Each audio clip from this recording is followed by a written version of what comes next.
See, it's an everyday struggle. Oh, Lord, I know that I got a bubble. Oh, yeah, for sure. Come from the muscle. Oh, why would I let go? Yeah, I gotta hustle. Hey, I gotta hustle. Man, I'm fucked up, so what a hoes and what it do though? Going off this Miley got me headed for a Pluto. Been rolling for a few days. I need some water and some new coke. Run up if you want, I kick your ass. Judo, man, these niggas so winners. Eat ramen noodle and big back stack. So why you acting like you new hoe? Want stupid long money? Keep it real, you know it's too slow. I done killed the beat and left it dead. Tuxedo, got a thick little bitch to eat me up. Burrito, bumping to that pressure, bitch. You know I'm on that Lido. Got memories in my head. Fuck Troll, free my people. Peace to all my niggas. I know you fly high like ego. P-Cola, my city, my property. Being a seagull. Gotta stay sharp and on point like a motherfucking needle. We thuggin' like no tomorrow. Every day shit get creepy. Just me and prime time people with me. My brothers keep it. They struggle. Oh, Lord, I know that I got a bubble. Oh, yeah, for sure. Come from the muscle. Oh, why would I let go? Yeah, I gotta hustle. Hey, yeah, I gotta hustle. Hey, I'm insane, kinda out the brain. Yeah, I meant that. All this pain stuck in my brain, can't forget that. Niggas change for a little fame, so ridiculous. Hollow tip into your brain, leave you senseless. Never change, even through the rain, I'ma flip shit. And my name come from that pain, you gon' feel it. Every day seeming the same while we living. Several things I can't explain how I'm feeling. Yeah, then, from the muscle up, we get pressed. Young nigga gotta get it off of my chest. Work so hard every day, the nigga no stress. Give a fuck about you, hater nigga, fuck that. Chin check, I be plotting where them bands at. It's a struggle to survive, I demand that. Nigga fuck a 9 to 5, I can slang crack. Play a game red side, make your brain splat. But they struggle, oh, Lord, I know that I got a bubble. Oh, yeah, for sure. Come from the muscle. Oh, why would I let go? Yeah, I gotta hustle. Hey, yeah, I gotta hustle. Hey.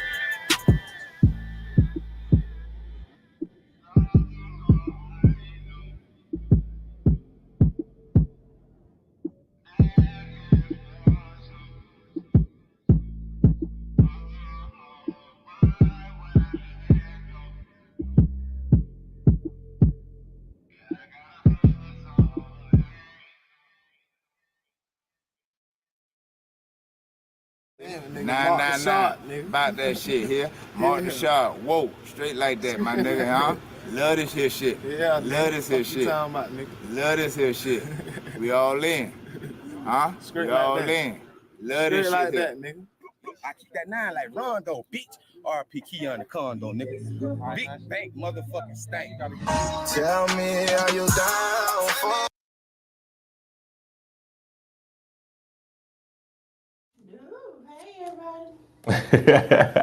Yeah, what it do? You already know what it is. It's the Chop Up Podcast. I'm here by myself. It's Big V. Shout out to Hoffa. Shout out to Third World Digital. Shout out to Sam Toucan. A special shout out to my boy DJ Mike Nasty. Oh, my mic on? Okay. I hope you feel better. Yeah, your hey, what's happening? Your mic is on. I got my guest with me. Hi. Hey, House of Representatives, Democrat, District 1. Franscine Mathis in the building. How you doing? What's happening? How you doing? I'm good. I always tell people one love, one heart. One love, District one heart. 1. District 1. Man. So we trying to get our folks out there to vote. Man, oh, when yes. it this matters. is so important. Let me tell y'all something. And even though he hadn't asked me a question, he already done talked to me on the phone before. So he ain't even got to ask me nothing. Ain't got to. I'm rolling, baby. Let me tell y'all something. Every election is very important, but this election cycle is extremely important because you're voting for a new president, as you know. And with this election cycle, let me tell you, get out and vote for your local your local politicians, because the people in Tallahassee that's coming from District 1, District 2, District 3, District 4, guess what? They're the ones who's making your laws. So you must get out and vote. If you don't agree with some things that's been going on, it's time to make a change. And you're the only one that can make that change. I'm going to let him ask me a question. I'm not just going to go for it because I don't want to take over your show, because everybody knows I have been known to take over somebody's show. So I'm not going to do that. I'm going to give him the opportunity to ask me a question. But what I will do, if you don't mind, I'll give me a little bit of an intro to let people know about me. Do you want me to do that? Yes, ma'am. Okay, well, my name is Franscine Mathis. I'm running for State House Representative for District 1. I'm born and raised in District 1. Okay. I went to the local high school, Pine Forest High School, Wedgewood Middle School, Longleaf Elementary School. So I'm born and raised here. I know my district. I've walked my district. I've talked to the people. I have 3 beautiful children. One of them has her own business. Went to college and got her major in business. Okay. She majored in business and got a degree in business. I have 2 beautiful sons, military bound. Yeah. Thank God for that. And we thank you for your services, sons. Yep. So I'm very, very big on veterans and helping our veterans. It's sad to see a vet sitting on the side of the street asking for $1 when he fought for our country to make our country what it is today. Right. So and especially when it comes to health care, I see a lot of veterans that is out here that needs to be in a nursing home getting taken care of, or getting the medication that they need or the therapy that they need, and they're not getting it because I don't know what happens to our healthcare system. I don't know what has happened. I don't know why we're not taking better care of them. But we're not, because you can see them as you're driving down the street and stop at a stoplight. You see veterans on the side of the road begging for $1. I know you've seen it, you know. So that is actually one of my platforms. By me having a son in the military, I support our troops. I thank our troops for their services. And I fight for our troops. And I want our veterans to know that we appreciate them. We appreciate them with the wars that they fought for us and the time they've taken away from their families. Because when you're in the military, it's not just that person, it's the family too. Right. Because the family travels or they have to stay behind. So it's very important that we give our troops the utmost, and our veterans definitely. I actually when the height of COVID, I was a traveling nurse. I seen the people struggle. I seen people that did not have the greatest insurance, did not get the greatest care because they didn't have the best of insurance. Right. I seen people that had the best of insurance and got way more than they should have gotten, because a lot of them get prescribed medication that they don't even need, but because their insurance say you can get it, they give it to them. So Right. yeah, so a lot of times when we think that it's that person here out on the street that's getting, hooked on these narcotics and pills, it's your next door neighbor, that housewife. They got really good insurance and they say you can get it. So they give it to them, and they are the main ones that's getting hooked on this stuff. And they love to think that it's that black person down the street, or that's a Sally Mae down there strung out on Ativan or Percocets, but it's really not, because guess what? Their insurance ain't gonna pay for it. Right. So they're not getting it. They're not able to get it. So we need to do something better with our healthcare system. I've had people where they really needed a lot of therapy, but because of the healthcare that they have, they wasn't able to receive it. Wow. So, but you have this other person over here, they're doing just fine, but they're constantly going to therapy because insurance is going to pay for it. Right. So if insurance is going to pay for it, well, we're going to suck it on out of them. Right. And they're able to go. But when this person here really needs it because they've had surgery on their knee or on their back and they need this therapy to get back to 100% or at least 95%, but their insurance say we're only going to give you 75%. That's just what it is. And that's something we definitely need to work on in this country. Right. It is terrible. So I see it every day because I'm with hospice now. Right. And I work with hospice patients, and I see it every day where, family gives up on their family or their loved ones. Mhm.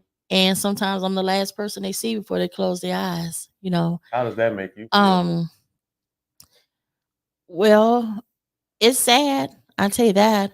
But I thank God that, and I don't mean to get religious and stuff on your show, Right. but I thank God that He allows me to be that person to hold their hand and say that last prayer that they're going to receive before closing their eyes. And I think it's a privilege. I look at it as a privilege to be able to do that for someone and to be able to comfort them during their transitioning, you know. And then when the family comes in, of course, now you're dealing with the grieving family. Right. And so and I do that as well because we usually are the ones that clean the body and get them all ready for the family to see. So you know, when you tell a person, and this is what I never say, even though I have had some really close people to pass in my life, Mhm. but I don't really say to them it's gonna be okay. Because you know why? You don't Why? really know that. Mental health is real. And I tell people that all the time. Mental health is really real. And sometimes when you lose someone that you love a lot, that that that has effect on your mind, Yeah. and you don't know how that person is really going to carry on, how they're going to, everybody grieve differently, and you shouldn't try to tell a person how to grieve Right. because that's their grieving process of a person that they loved. I hate personally. I hate when people say sorry for your loss. Yeah. I don't know why. It just bothers me. Yeah, that um yeah, yeah. I've had people to say that to me when I lost someone very dear to me. Mhm. And I really, at that time, that's why I say mental health is real because at that time, mentally, I was just out of it. Right. You know, when you love someone that was really the center of your life, which I'm talking about my sister. Okay. And so she was my everything. And I, you know, you don't really know how to take that. Even now, she passed in 205. Mhm. It's 224 now, and people will see me and oh my God, it still bothers me. And I don't say nothing because I'm thinking to myself, if it still bother you, what do you think No. it's doing to Right. me? Then you know it's bothering me. Yeah. So, but I don't, I don't say anything because I know they mean well, Right. and I know they love me, and I know they loved her. So I say yes, and so I just kind of tell people, check on people, not just while the funeral and all that. Check on them afterwards. Check on it because I'm telling you, it's okay to not be okay. It is, Okay. but it's not okay to not do something about it. That's what I tell people. It's okay to not be okay, Right. but it's not okay to not do something about it.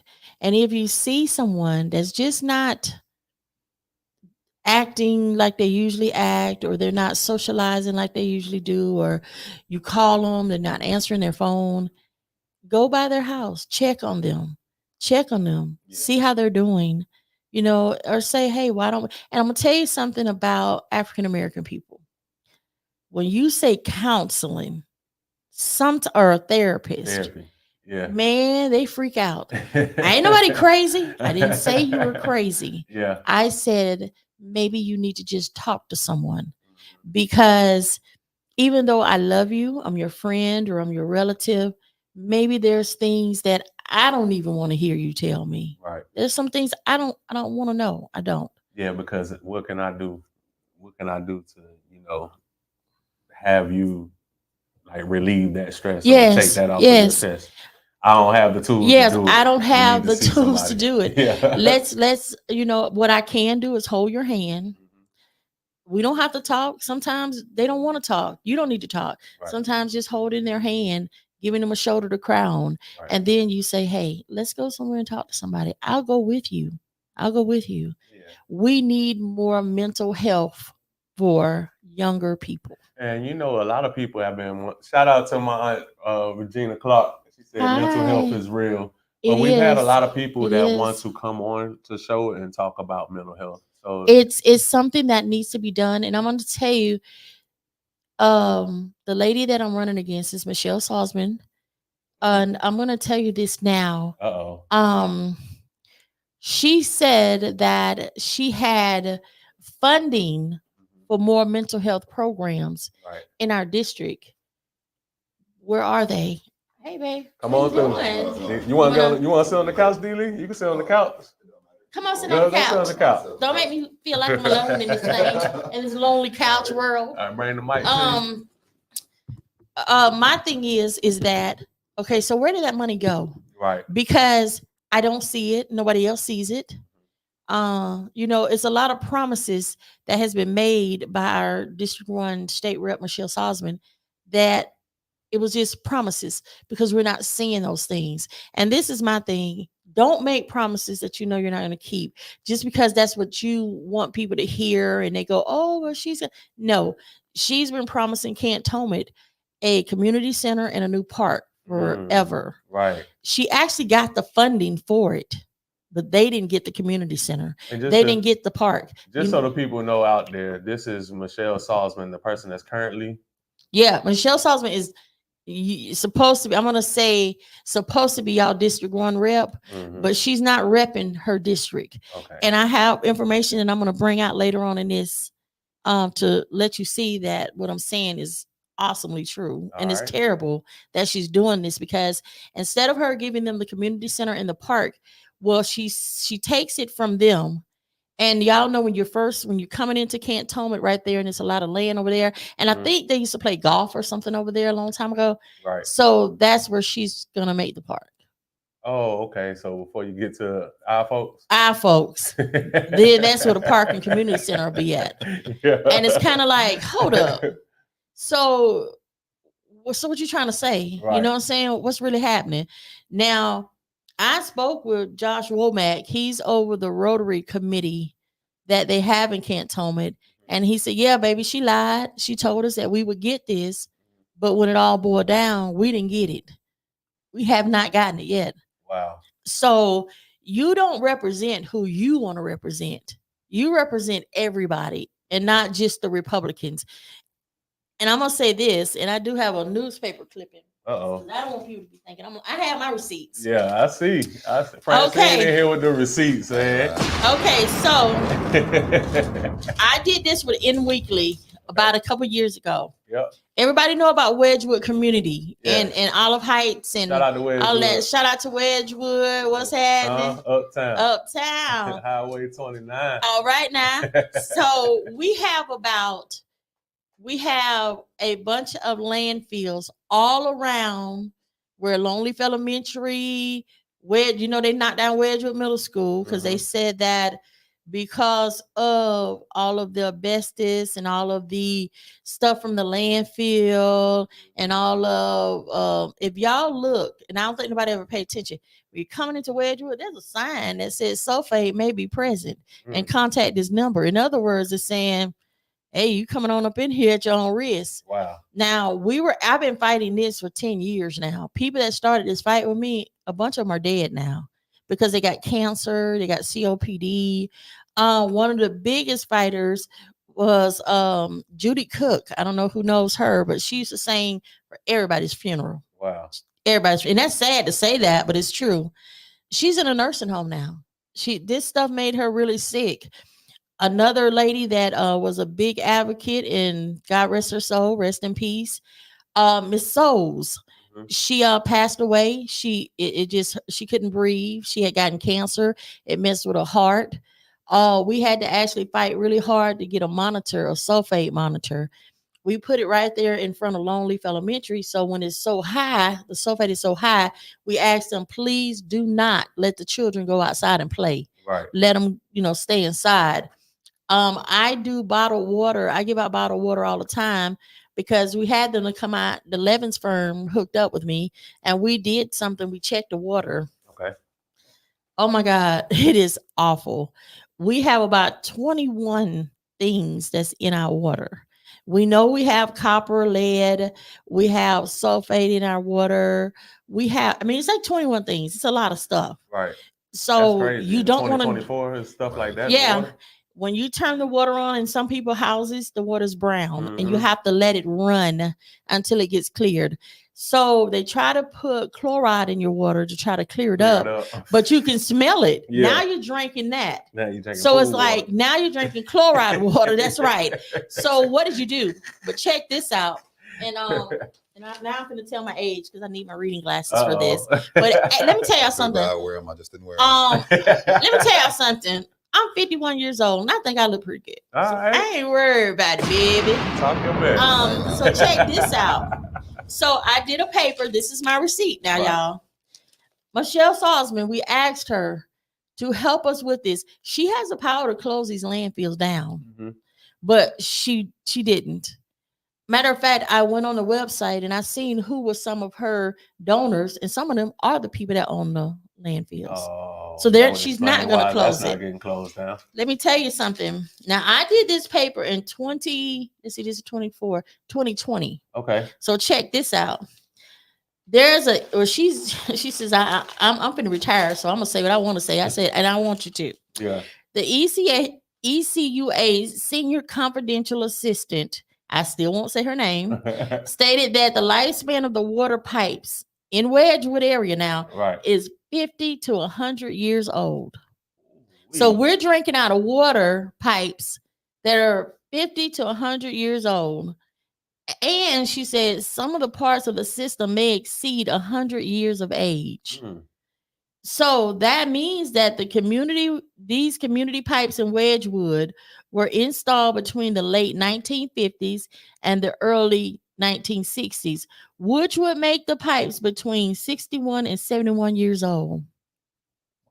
How does that make you feel, D-Lee? I mean, that's crazy. And my first question, so if it's not a financial issue, is it a manpower issue while they're not doing it? Because, I mean, let me tell you something you want to tend to pretty fast, drinking out of almost 100-year-old. I went to a delegated meeting, and what that is you have the representatives, you have our senator, which is Broxton, and people get up and say thank you for the money that they've given them to do what they need to do in their community. Right. And nonprofit organizations get up thanking for all these thousands of dollars. Well, guess what I did not see? I did not see our ECUA person, which is Larry Williams, get up and thank them for money to get these new pipes that we're begging Michelle Salzman to give us money for. I did not see not one African-American nonprofit organization that received any money from this lady. And it ain't because they didn't ask. Right. Please believe they just didn't receive it. That's a problem for me. Right.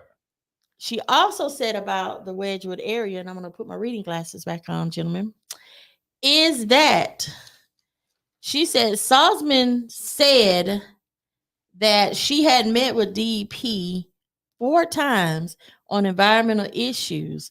But now this is the part that I was like, wow. But she also said that they're not a part of my voter base. Oh. Ooh. That's not what her. So you don't matter because you can't vote for me. Right. That's not what the Republicans said that they wanted her to deal with. So, and they're not a voter base. So why would she cater to people that's not her voter base? Well, the reason why you should, Ms. Salzman, is because these people are in your district, right? And you represent them, and they're dying. Right. I have been to so many funerals from people in Wedgwood that I grew up with. I've sat at their table with their children because we're friends, right? And their parents have passed away. My father, which I know my parents don't mind because I tell their business all the time. My father had a mass on his kidney. He has 1 kidney now because of the water intake. It has cancer. It has something that DEP had discovered, and it causes cancer in the water. Wow. These people have been drinking this water for years. For years, right. And now just think about this. Okay, my parents have lived where they've lived at for, let's see, I'm 51. They've been there. I think they lived there for about 53 years. Yeah. Now, other people have lived there just, 51, 50, 49. Their children are all grown now. All of us are grown now. They've been living there all this time. The landfills moved in on them. They didn't move in on the landfills. You know, like how he Malcolm said, X said we didn't land on Plymouth Rock. Plymouth Rock landed on us. So the landfills landed on us. Right. We didn't land on the landfills. And they never sent out letters to tell these people in this community, this is what could happen once we start making these landfills and these borrowed pits. This is what's going to happen to y'all. So they had no idea. So they've been drinking this water. Now, if my mom and dad had been living there for 50 some years, and just maybe the last 10 years, it has been discovered that this is happening. So for 40 some years, they've been drinking this water. And I'm going to tell you, in the summertime, sometimes it smells so terrible because, especially if it rains, you can't even sit outside long. Right. You know, they have calmed the smell down a little bit, but not a lot. When it rains a lot, I'm going to tell you what happens to our water pipes. Okay, you know, when people have we're not on the sewer system out there. Okay. We are still on the help me fellas. Septic. Okay, we still have septic tanks out there. So when it bubbles up, that's urine, feces, all that. Yeah. Guess what happens? It goes down into the ground. What's in the ground? Our water lines. Right. We do not have, if these things are over 100 years old, that means we don't have overlaying covers on our water lines. So whatever's in the ground, it's done got in your water lines. So and I'm not, an ECUA, do not sue me because I'm going to go and make this straight now.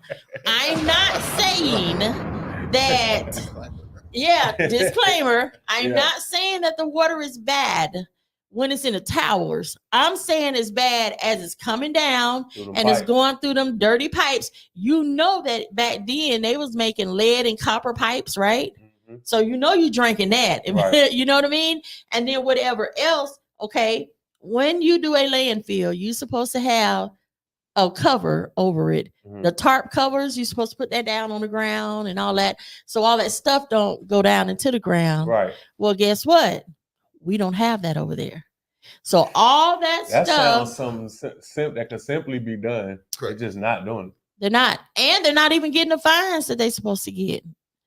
Because let me tell you, if our state representatives, our congressmen is getting donations from these people, how tough do you think they really gonna bother these people? Right. You know, you're not gonna go into and I'm not prejudiced. So before anybody want to sue me for being prejudiced, let me tell you something. I'm not. My Aunt Gina said pipes over parks. Okay. You're not going to see them put this type of stuff in that type of neighborhood. Come on, let's be real. This is a total injustice, a racial, environmental injustice upon these people that live in that area. These people have been sick. Like I say, my father has one kidney now. He's had cancer. He's had they said by breathing all that stuff in that they've been breathing, it causes early dementia. And that's what my father has now. My mother has had breast cancer. I mean, my father's had prostate cancer. I mean, and God be the glory that they're still here. So I'm going to clap on that one. Thank you, God. Thank you, God. Ashe. Thank you, Lord. Because some people, they're gone now. And they've died from cancer. They've died from COP. They've died from all of this stuff. And there's still no justice. We have been to Tallahassee fighting about this. We go to county commission meetings. And now everybody has pretty much either they're too sick or they've died out. Wow. So I'm here. But like I promised them, and I'm promising the people in that area right now, right here today as well, I'm not going to stop fighting. I'm not going to do it. Right. And I tell people, and people always say, well, you're running for office and they're going to offer you money. Well, they've already offered me money for donations. And you know what I do? I write them a letter and say, why would I take this? Because as soon as I get in office, the first thing I'm going to do is shut you down. And I send it on back. Yeah. Because I am. Right. Because my thing is this. And I'm not talking about anybody. Well, maybe I am. I don't know. But sometimes in your life, other things should override money. There's something in this world that you should care about more than just putting money in your pocket. Mhm. And that's why I say, when you see my signs, you'll see I am going to bring back ethics, consistency, commitment, Mhm. because right now they've lost it. Right. Where's your ethics at? Where's your commitment at to these people? Where's the Yeah. consistency? Yeah, There isn't any. I think that's kind of disrespectful, especially if they could quote Michelle Salzman saying that that's not my This voting, this right my here, voter it's base. right here. Yeah, that's crazy. It's right here. Because And it's like this is you're blatantly saying you don't care about anybody but the people that vote. Yeah. For that, like. And this house right here that's in this paper, we just wanted to this of many houses. Mhm. People, doctors have told the lady that lived here, they pretty much told her either you stay there because hey, you don't want to leave your house and you can die, or you leave this house. We start getting you some treatments for your condition, and you probably live a couple more years. She's still alive, thank you God. I talk to her every so often just to check on her, but she had to leave her home. Right. A lot of people left their home. A lot of people had to leave their homes because of this. The schools, this stuff, a concrete crushing spot. And y'all know that has all kind of stuff. When they're crushing those concrete stuff, those bricks, Mhm. you could just see it in the air, all that stuff. Well, guess what? Here's a concrete crushing area, and here's a pre-K school right across the street. And then you got Georgetown, then you got Pine Forest. They're not even a mile away from the schools. They're not even nowhere near a mile away from the community. You supposed to be so many feet, so many miles away from a residential area to have these different landfills, concrete crushing sites. You don't even supposed to be in a residential area, because if you notice, when those trucks come through, when they have to release all that toxin in the air, guess where it's going? In that residential area. And who's breathing it? The people that live in that area. Yeah. Thank you. Rolling Hills. Now, Eager Beaver, I went over there and they got very angry with me, but it's okay. A lot of people are standing in line. Right. They have these methane tanks sitting on the property. And I don't know if you ever seen Eager Beaver. You know where that's at? No. You know, when you come in through Wedgwood and you're going around this curve to go to Pine Forest High School, yep. Eager Beaver is on the right hand side. They have, and I took pictures of it because I took it to the county commission meeting, and their attorney got pissed. The Eager Beaver people, how did you get these? Oh, Right. well, it is what it is. Like I say, people get mad at me. I don't care. So I went inside there. They didn't even pay me no attention. I started taking pictures of everything. I thought to myself, why do you have methane tanks on the premises? So the man said this to me: it's not uncommon to have these tanks and this type of environment of what we do. We chop up, we have a machine. And see, he told on himself when he said this, we have a machine that chops this wood up to make the red mulch that people put in their yard. Oh. I said, okay. He said, and at the end of the day, and this is the smoke that we see, we releases it, and all that gas and all that stuff, it goes into the air because they have to release that stuff. So guess who's breathing it? The people in the community. And he says, well, I mean, it's just very common. And you know, that's just what we need. I said, well, guess what? Smoking is common and people need it, but guess what? It also kills them. Right. If you drop a match and you got methane tanks of gas, you're gonna blow this whole freaking community up. You're gonna blow. That's some of the sometimes when you just hear explosions out of nowhere, and that could be it. But do you know what? Now it's people's backyard that's right there. Do you know at a certain time of night though they make it into a gun range? This one gentleman I talked to, he said, we were liable to wake up and gun shells was in our backyard. We don't even let the children go outside at a certain time in the morning because they even shooting in the morning time. You can hear the gunshots. And you're thinking, what? And he said, but they're not doing it. You can call the police department. They don't do nothing because they said, well, that's their property. Yeah, but speaking of though, let's transition right into gun laws. Oh, yes, that is great. Thank you. I'm not trying to take my guns away from them. I wouldn't do that. but I want sensible laws. Right. I want sensible gun laws. This lady tried to get it to be moved to 16 years old. Now they say it's going to be 18. So she did get that. I still say that's too young. They say that a young man's mind really don't mature until they're 25. So an 18-year-old can go to a pawn shop, to a gun shop, and present their license, their ID, pay for it. It's not even a 3-day wait, hold, or nothing. You can come back and pick that gun up. Right. So I'm going to transition also, since we know that, into domestic violence. That's one of my biggest platforms. We've had so many young ladies to be killed this year because of domestic violence, and I'm pretty sure y'all may know of some of the young ladies that has been killed. I'm not taking away nobody's gun rights, because I do feel like ladies should have the right to carry concealed weapons, especially if you're fearing for your life and someone. I mean, just think about this. If you have just beat somebody up, a lady, beat this woman up and literally almost kill her, and now you're fixing to go and get a gun, you already have charges, domestic violence charges on you. Right. And once you go to court for that, it's not a felony sometimes. They drop it down to misdemeanor. So when you got a misdemeanor, guess what?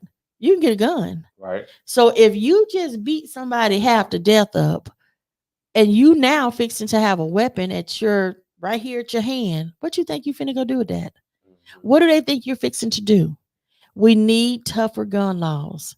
Now, one will argue that the age to enter the military is 18, which would mean that they would have access to guns. And this is what I'm going to tell them. Okay. They are trained. I mean, they are really an intense training. When I went, my boy been in the military now for years now, but I remember when he was going through, when both of them was going through basic training, if you did not pass the gun training, you did not graduate basic training. Gotcha. So who is out here training these 18-year-olds? Who has the experience to train them? And not only do they get trained in the military, they also have a psychological evaluation before you can even put that gun in your hand. Who is doing that with these 18-year-olds? Who is actually taking their child to see a therapist, to sit and talk and say, no, your baby got a little couple problems. We don't think they need to own a gun. They do not need to own a gun. And ma'am, they don't really like you as their mother. Now, you know what I'm saying? I mean, hey, we have seen teenagers killing grandparents, killing parents. So, you know, I think that that's a problem, in my opinion. That's a very big problem. That doesn't need to happen. And people do say that to me. Well, people that's 18 in the military. I said, and I'm going to tell you something. I have boys that have went through this training. It is very extensive. You go through a psychological evaluation. They teach you how to properly disarm this gun, take it apart, put it back together, clean it properly. People have killed themselves and others trying to clean a gun and didn't know that there's another bullet in the chamber. That's a fact. They have no idea. So when you come to me and tell me that, in a way, I kind of want to look at you and say, please don't ask me a dumb question, because we all know that these people train them. Right. Who is training these children? I don't know if anybody ever known this, but if you go to Tate High School, you're liable to see a gun in the back of somebody's truck rack. And, you know, they say, well, this is a hunting area.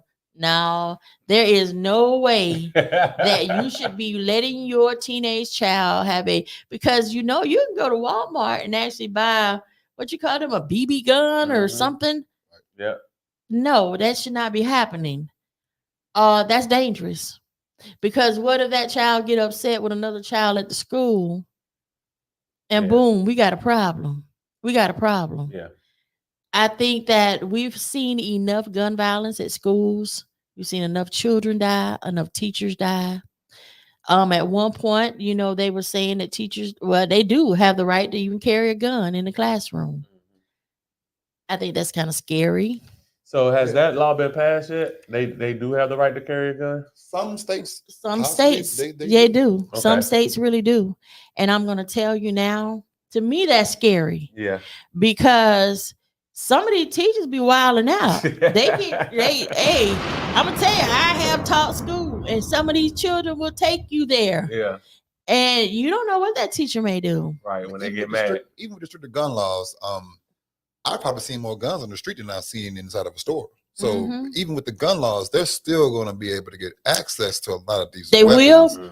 because restricted gun laws become to the gun owners. That's less money we getting now, Right. and that's why they're not really trying to put a clamp on these gun laws. Because you start doing that, doing evaluations, now you're taking away millions, and they're not going to lose that money. And then two, No. it's easier to get guns on the street than it is from the pawn shop. It is, but guess what? Everybody knows somebody that can give you a gun. But guess what? We found out these deaths that has been taking place In Pensacola? They was in Pensacola and in other places. Okay. They actually purchased those guns. They was not guns bought on the street. And that's the scary part, isn't it? To me, it is. Yeah. Because you're right. I agree totally. But when I'm seeing, I don't know if y'all remember this about the gentleman that was mad at the doctor because his wife died. He went and purchased a gun, went back and got it an hour later, came back inside the hospital and killed several people in that hospital. It wasn't in Florida, if I'm not mistaken, but this happened about a year ago. And I'm like, oh my God. So that's letting us know that you can go and purchase a gun, come back and get it within an hour or two. And where's the cool off period? You and I could have had a massive argument, and not saying you're a domestic violence person because I don't know you well enough to say that, but I'm just giving an example. We're in a relationship. You're mad at me. You slap me. I slap you back. Because I ain't gonna just let you get one on me. I got to do something. You gotta. I got to do something. And so let's say hey, it happens. Yeah. And and you straight drag me, Right. And then I call the police. I get you arrested. Now you mad now. Right. You big mad now. I'm hot. Are you hot? Because you got to try to get. You got to call your mama and tell her what you done. Yeah. You gonna get fussed at. So she gonna come on and get your bond money. Gonna get you out. So now you big mad. When you come home, you really at me now. Right. And they love to say, "Well, get a restraining order." What the hell I'm gonna do? You coming at me with a gun? Stop it. That's the restraining order. Yeah. Sorry, sir. Straight paper. Straight paper. So where is that gonna help me at? Where is that gonna help me at? You know what I'm saying? Now, if I was the type of woman to say, okay, I'm gonna get me a gun too. Right. So now we got two people with guns and they're legal because I got mine legally too. Yeah. So now we could be looking at if we have children together. Grandma and them gonna be raising them children because when you shoot at me, I'm gonna shoot at you, and we're gonna be the Wild Wild West, and I'm gonna be Wide Earp, and you're gonna be whoever you want to be in Tombstone, that little movie, and it's not gonna be nothing good. Right. So, what is the answer? And I'm gonna tell you the answer. We need tougher laws on domestic violence cases. These guys are getting out a little too easy. And for a guy that's mad, that's hearing me say this, don't come in my face. But I'm just saying honestly, because a lot of guys that you have seen that have killed their significant other, if you go back in the record, you'll see that they got other charges for domestic violence. So why are they walking around? Our sheriff's department and I'm not gonna say the instance, actually said we dropped the ball on this. This person did take the steps. They did restraining orders. They called the police on this person. They did everything they should have done. What case was that? Was that the I'm not gonna say it. I'll let you say it. You know it because I know you heard. Yeah, it was the one where the lady was a teacher and she was a basketball coach. Yeah, from PSC. From PSC. Yeah, got killed at the gym. At the gym. Okay. I'm with you on that. Yeah. He even admitted it. And I'm gonna just be honest, y'all. Big ups to Chip for even admitting it, because he could have been that type that says, well, we did everything we could and we just don't know what happened. Right. But he did not do that. He was sincere. He was hurt. You could see it in him. And I could see that, he felt like there could have been more that could have been done. And he wished he would have done more. And he wished that there's more that he can even do now.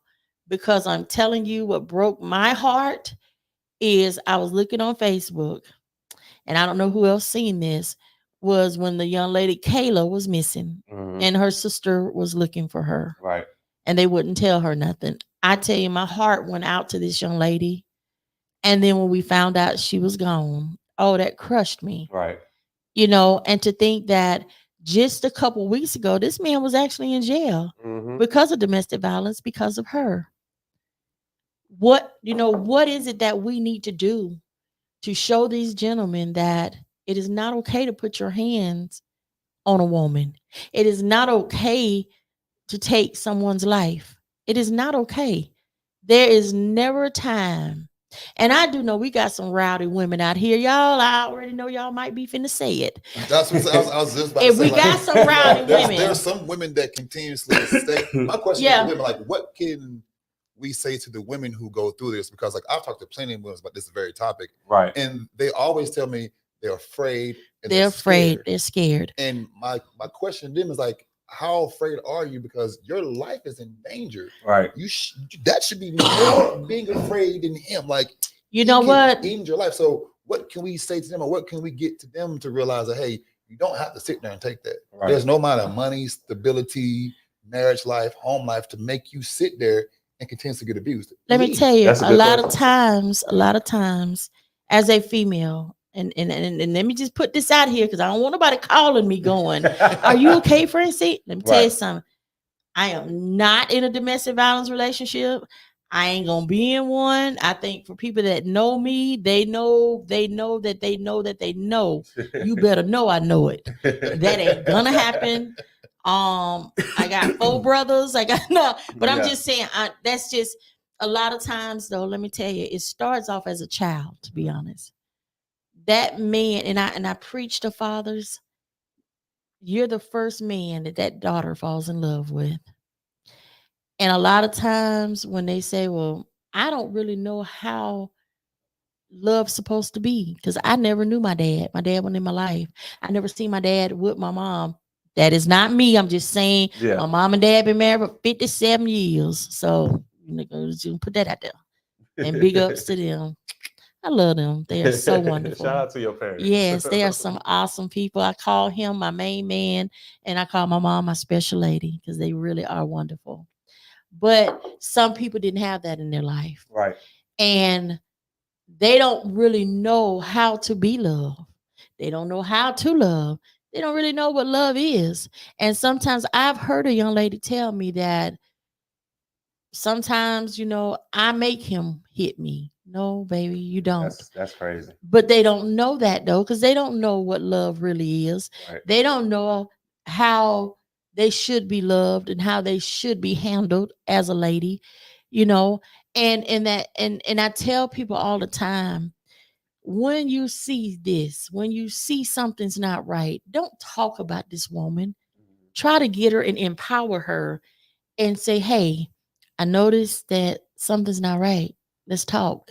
Let's try to work on this, because that's not love. Right. That is not love. That is hate. That is mean. That's far from love. And I'm just going to be honest with you. That's not love. But a lot of times as women, you got these ballers, they call them, and they get these men that give them money, give them gifts. Well, he may smack me around. Black eyes come with that. I was about to say. But he makes sure my hair done, my nails done. And you'll tell old boy that's working a 9 to 5 how much more he got to do. Yeah. To please you. Yeah. He ain't laid a finger. He ain't laid a hand on you. He working hard. He's trying to do what he can do, but that ain't what you want. You want this man that's gonna slap you around, beat you around. Now he got to give you some money, because you got to buy some makeup to cover this up, what he done to you. But it is not worth it. Well, what's driving that stigma? What is making women chase those men versus? I mean, I'm gonna tell you. You want to know? I've seen women leave rich men for a broke man. This is the situation. I love him. I'll leave all of this to be loved over here. So what's pushing women to be like, hey, I want this type of guy. I got to get this baller. Most of these women know these guys are abusive. Because okay, first of all, what do you hear? What do you hear on the radio? Wanna be a Baller, shot caller. Look at here. Facts. Thank you. You see what I'm saying? Definitely factual. Thank you. What do you hear these women say on these rap videos you hearing? Oh, we ain't effing with no broke nigga. You see what I'm saying? And excuse me for saying the N-word on your show. Good, I'm so sorry. But that's what you hear, honestly. Yeah. So when you see this lady with this BBL, that's what they call them. Yeah. These BBLs and these nice hairstyles, and they man them pay for all of this and da, but they man behind closed doors is slapping them, beating them down. But guess what, girl? He paid for this BBL. Yeah. You know what I'm saying? But is it worth it though? You want to be, you know, I always tell men this, and excuse what I'm finna say, people, because I'm gonna tell you something about me. Yes, I'm a candidate, I'm political, but I'm also real, and I'm solid, and I'm not gonna change that for nobody. If you don't want it real and raw, hey, I'm sorry. Don't ask me what I feel, because I'm gonna tell you. Let me tell y'all something. Let's go. A bad bitch is a problem. But a nice, decent woman, now that's an asset. That's an asset.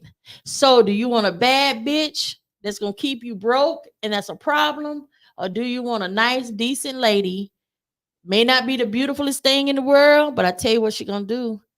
She's going to hold you down. She's going to try to help you. If you got a dream, then she got a dream. So she's going to help you with your dream. If you got a goal, she's going to help you with your goal. And ladies, if you got a dream, then he need to do the same for you. If you got a goal, he need to do the same for you, because that's what you call building an empire together.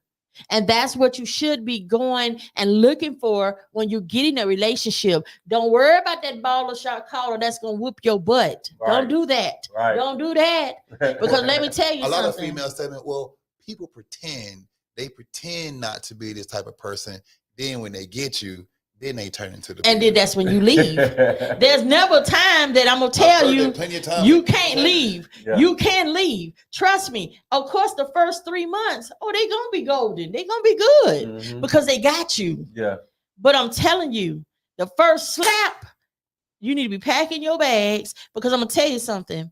If they do it once and they get away with it, they're gonna do it again. Well, I don't care if it's years down the road. They're gonna do it again. I will say this as a man, men that abuse women, they know the ones to hit and know the ones not to hit. You better know it. They know. You better know it. They can tell you better know it. Whether it's safe to hit you. Yeah. Because in my family, the females in my family, well, I wouldn't say all, just the ones in my house, it was understood. Yeah. If he hit you, just know that he ain't gonna hit nobody else. Yeah, that's it. He can die. He can. Yeah. My mom used to say, God rest her soul, she used to say, I ain't gonna say you ain't gonna hit me, but you ain't gonna be able to get these burning sheets off you. Thank you. And let me tell you something. I have a daughter. Yeah. It's understood. I have a daughter. My daughter's 30 years old. One of the love of my life, one of the biggest blessings that God ever blessed me with. My daughter. Let me tell you something. She would tell anybody she date, I ain't going to get my dad. I'm going to get my mama. Because my mama the crazy one. Yeah. She said, you better put your hands on me, because I'm telling you, my mama is nothing to play with. And he looks at me, and he'll, at first, every time he sees me, he'll just kind of look like he waiting to see should he speak. Yeah. I'd be like, hey, young man. Hey, Miss Mathis. You know what I'm saying? But, he's a wonderful young man. I've never heard of him harming her or nothing. That's right. Very nice young man, very great young man. And I just want to tell these young men out here, and I hate to say this, and excuse me for saying it, before I was a politician and before I'm anything, I'm a mother. I'm a mother. And I'm gonna tell you what I hate. If you can put your hand on a female, then be ready to fight a man. And most of them liking that. Most of them tuck their tail. They tuck their tail when it comes time to whoop a man. And that's crazy. And I agree with this gentleman. They know who to play with and who not to play with. Right. Because they know who just gonna cry and stay away from their family for a couple of days until the swelling go down or the bruises go down. Talk about they fail. And talk about they fail. Up the stairs. They know who to play with. And ladies, let me tell you something. It is not worth it. I don't care how much money this man have. Your life is not worth it. Right. And most of y'all have children. Don't allow your child to see this because it's gonna be a cycle. Well, my mom let her boyfriend or my daddy hit her. So and she was okay. No, she wasn't okay. She played okay, but she wasn't okay. Right. You don't want anything that I don't want my daughter to go through. I'm not gonna go through it. Anything I don't want my daughter to do, I'm not gonna do it. Yeah. I'm just gonna be honest with you. I'm not. And it took me a while to learn that. Now ain't nobody never hit me. I'm gonna go back to that one more time now. I don't need nobody calling me going, oh, why you didn't tell me about nobody has done that. But I'm just saying other thing that I see that women doing just to say they got a man or just to say that, oh, he buy me this, he do this and that, he might be a married man, and that is the worst thing to do. But anyway, they do it anyway because I'd rather have a piece of man than no man at all. That is the stupidest shit I have ever heard. I'm going to tell y'all, I love Betty Wright. I promise you I do. But that's a song, y'all. Yeah. That's a song. And she made a lot of money off that song. This is reality. Right. That is the stupidest shit. I tell you, and I had to ask a pastor to excuse me one day because I talked at his church about don't be that girl. Don't be that girl to let that man come in your house, eat your churn snacks up. Yeah. While he's sitting there playing the PlayStation, you got your son taking out the trash when his lazy tail been sitting here all day, and the trash sitting there. And I'm gonna tell you what I do. My daddy man just came from school. Thank you. And you stretched him out. Yeah. I'm gonna tell you something my father told me a long time ago. When you have a dude to come to your house, I don't care if your house is clean and miraculous. You find some trash and you put it in a trash bag and you let them see you got some trash need taken out. Yeah. And if that joker too sorry to say, well, babe, where your trash, where your dumpster at? If he too sorry to get your trash and take it to the dumpster, you don't need to be with that man. Or if you rip it, think, well, he may not have seen it. Say, baby, I got some trash need taken out. Would you take it out for me before we leave? And he act like he can't do it. Yeah. And you can't walk out the door. Because if you're going to let a man come to your home, sit up, watch your TV, eat your food, wash their tail with your water, because that's your water. Yeah. And he can't even take out the trash. Come on, man. This man don't respect you. Right. This man does not respect you. You are something and somewhere to go and something to do and somewhere to be until he really finds what he really wants. Because when he really wants you, he's going to show you. You're not, let me tell y'all something. And I know we're kind of off topic of just a tiny bit. It's cool. We chopping it up. Let me tell y'all something, ladies, because I'm big on empowering women. I'm serious. I really am. Because I'm so tired of men, and I'm no offense. And I'm not a man basher. I know you're not. I'm so tired of these men feeling like you ought to just be glad you got a man. No, sir, I don't ought to be glad I got a man. Because let me tell you something. I work. I'm not asking to be saved. I don't want you to save me. No woman should need a man to save them. Yeah. Support you. Support your dreams. Support what you're trying to become. But you should never make someone feel like you need them to save you. Right. The only thing he need to be saving is helping you build your savings account so y'all can save together. Ooh. So y'all can grow together and y'all can build together. Don't ever let a man come in your life and make you feel like you gotta take the abuse. And sometimes let me tell you something. Yeah, them licks hurt, but it'll fade away. Yeah. But verbal abuse, that stays in your head. Forever. And that stays in your mind forever. And that's why a lot of females right now today do not know how to have a decent, loving relationship because they get them type of men, and then they get men like y'all that are good men. Yeah. And they don't know how to accept it. Tell us we need a backbone. Thank you. Put it upside your head. Thank you. Because you went off on us and we ain't saying shit. I want to talk to you. and let me tell y'all something. And I'm gonna tell y'all about me. Because I'm not perfect, and I've had some terrible relationships. And I did have a guy to tell me one time. He says, "I know you've been hurt." I said, "Why would you say that?" He said, "Because you're very independent. you are strong and you a little too strong. and I'm like, what are you talking about? Yeah. He says, I mean, it's like you don't let nothing slide. I mean, you own it. You know, it's like, don't raise your voice up at me.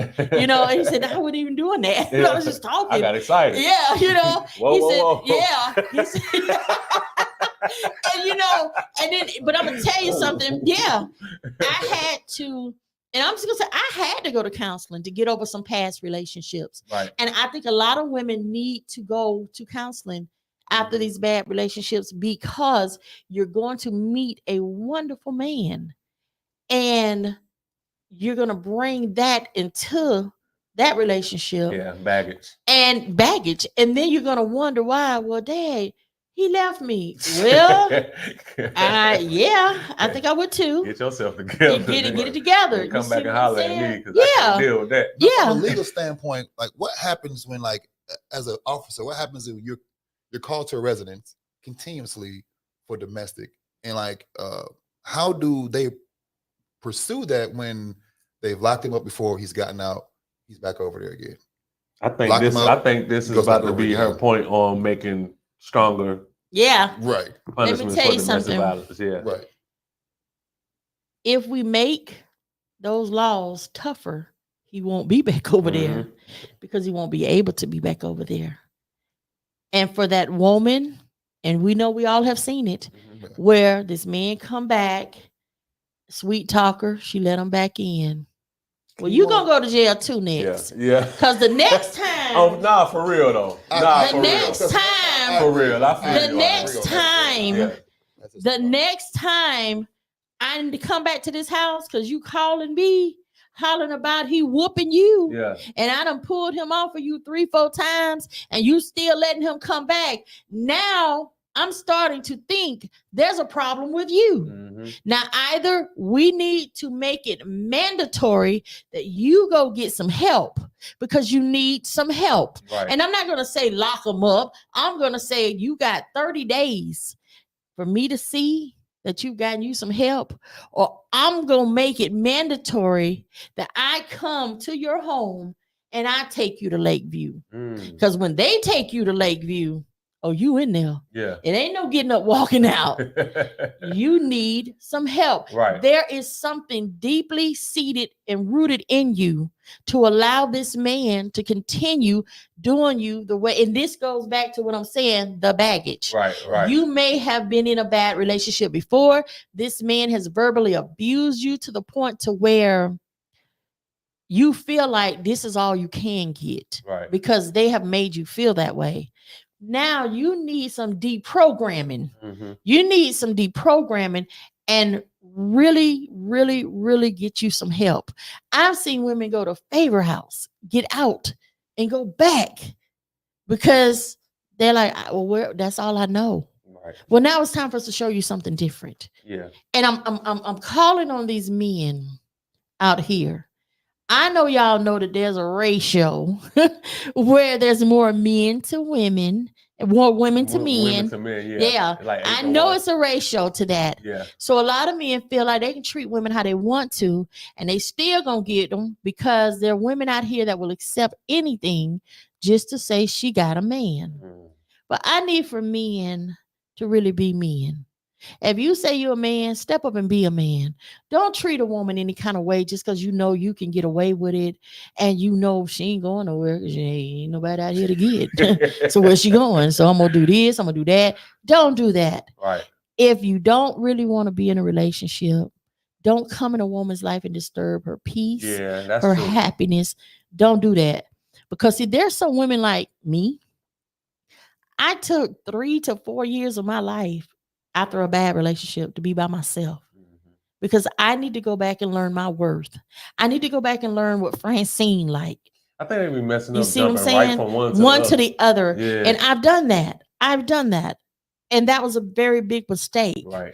You need to take time to learn what's your favorite song, not his. Yeah. What's your favorite food? Not his. Most women don't set boundaries in the beginning. No, they don't. They don't tell them, don't touch me, don't do this, don't do that. Yeah. Hey, ooh, baby, we're in love. Hey, babe, where we go? I'm like, you set no boundaries to this. Crazy. This man, hey, look, if you put your hands on me, There's it's gonna be a problem. Yeah. That And is you tell me that yeah. in my head, like if I hit this girl, she told me it's gonna Be be a a problem. problem. Yeah. So if she cut me or stabbed me or shoot me, I was already warned. You was Yeah. already warned. Let me tell you something. Yeah. In a But if you relationship, don't say that, they gonna be like, well, she ain't say nothing. Bop her in the I'ma head. tell Yeah, you let's something. test it. I get kind of psycho at least one time on you, just to show you Yeah. that I got it I in me. can't go there. And I can go there, and I will. Now I'm gonna let you talk. I'm gonna let you talk your mess for a little bit, and then I'm gonna say, "Let me tell you something." Yeah. And then I'm gonna go and get the psycho. I'm gonna get the acrimony part of me out, Yeah. because baby, I can be. How she said, "I'm that bitch. I can be that." I get that acrimony side of me to come on out. Right. And then I promise you, you will not hear about no domestic violence case for me. For me. Because by that time, he like, oh, what? And then the sweet Francine come back. And then I Yeah. have to tell him, baby, I am a little, touched. Yeah. But I only get that way when you take me there. Yeah. But I love you. I'm the nicest person, the sweetest person you'll ever want to meet. And we can have a lot of fun because I'm very fun. I mean, I like going places, doing things. But when you try me, I'm gonna try you back. Yeah. I'm not gonna sit back and just let you make a fool out of me. Right. Don't do that. And I'm gonna tell you what I hate the most. And I'm serious. I hate this. I hate when a woman sit back and go, well, I don't know what to do without him. What? You can go to You had school. no plan. You had no plan whatsoever. No. That was your meal ticket. That was your meal ticket. You can go to school. You can become a community activist. You can do a lot of things. Let me Right. tell you what I've done. And I don't really care that people know because it's public record. My first divorce, you see everybody say first. Mm. I went back to school. I already had a degree in teaching. Right. I went back to school and I said, well, what can I do? So I went back to school and I did the nursing thing. Right. Okay. I said, but I want to own my own business. So I started a lingerie company. So, and I still have it. Okay. So, so then I thought, I want to start an entertainment company. And I think we touched on that. And I did. Yeah. I ran my own business for several years and I did me. Second marriage, I'm not going to take certain things off of you. I'm not going to do it. Right. I know my worth. I know that certain things I'm not going to do. I've heard women to even say, I know my husband talk to me and every now and then and on the down low, but he takes care of home. I don't have to worry about it. And I stay because look at the life I'm living. That's so unacceptable. How That you is feel so about acceptable. that? Man, move. But it's true. I mean, I know you've heard of this before. Yeah. Yeah. Most definitely. And I'm gonna tell y'all Most something definitely. that's not gonna cut it. And this polyamory situation, that's just a way for him to cheat without you getting upset. That's all that is. And that's crazy to me too. Yeah. I'm not going to It do does that. sound fun though. Yeah, I guess so. I mean, I don't know, to each his own. But after that, I really got my businesses on and popping after that second one. I mean, I was really I'm good to try love. I would try love. I would let love try me until it tried me to the point to where I'm like, okay, I'm done. Yeah. And so I got married a third time. So. And then after that one, I went to paralegal school. After that one. Yeah, because I'm telling you, I don't keep you long. If I see that you're Why not even go through the marriage process? I mean, I do everything I can to keep it. I love being married. I love being a wife. Right. I love cooking dinner for my man. I love running his bath water. I love washing and drying my man clothes and ironing it and putting it in nice little sections and putting his clothes. I love all of that. I love being a wife. I love pampering my husband. I love it. I love it. I love it. But I love me more. You are not going to play with me because I know my worth. I know that how Destiny said, Destiny Lynn, I got 10 reasons why I'm the boss. Yeah. And I'm going to tell them to you because I bring the table to the table. So I know my worth and I know what I bring to the table. Right. And I know that I'm an asset. I know this. There's no question. And I am not going to let you devalue me and my asset. Just because you want to run the streets, you want to think that you could treat me any kind of way just because I'm loving you the way that a wife's supposed to love you, and now you want to take advantage of that. Well, I don't love you that much. Right. I love you enough, but I don't love you that much. And I said, when I was doing a speech one day, and I had to look at the pastor and say, can I say what I'm gonna say? He said, yeah, I'll let you talk. I said, ladies, wait on your boy ass. Wait on him. Wait on him. Don't get them cousins. Yeah. Because them cousins gonna beat your ass. They gonna drag your ass. They gonna be a broke ass. They are not going to care about your ass. They gonna cheat on your ass. You don't want them cousins. You want your boy ass. You want to wait until God bring you that person that is for you. Because running to the club, being half naked, trying to meet a man, yeah, you're gonna meet a man, but that probably won't be that man. Right. Because first of all, number one, he feel like, well, hey, she out here looking for me. I ain't looking for her. So if she looking for me, then that mean, I pretty much can do what I want, and she ain't gonna leave because she want me just that bad. Don't ever make a man feel like you want him so bad until no matter what he does, you're gonna stand for it. That's a good perspective. That's what you don't do. That's what you don't do. You let him look for you.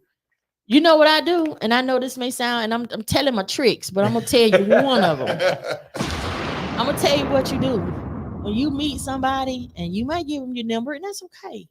And you may let them call you, y'all might even go on that first date. Right. And after that first date, get lost for a couple of days and just really see if he going to care enough to look for you. Yeah.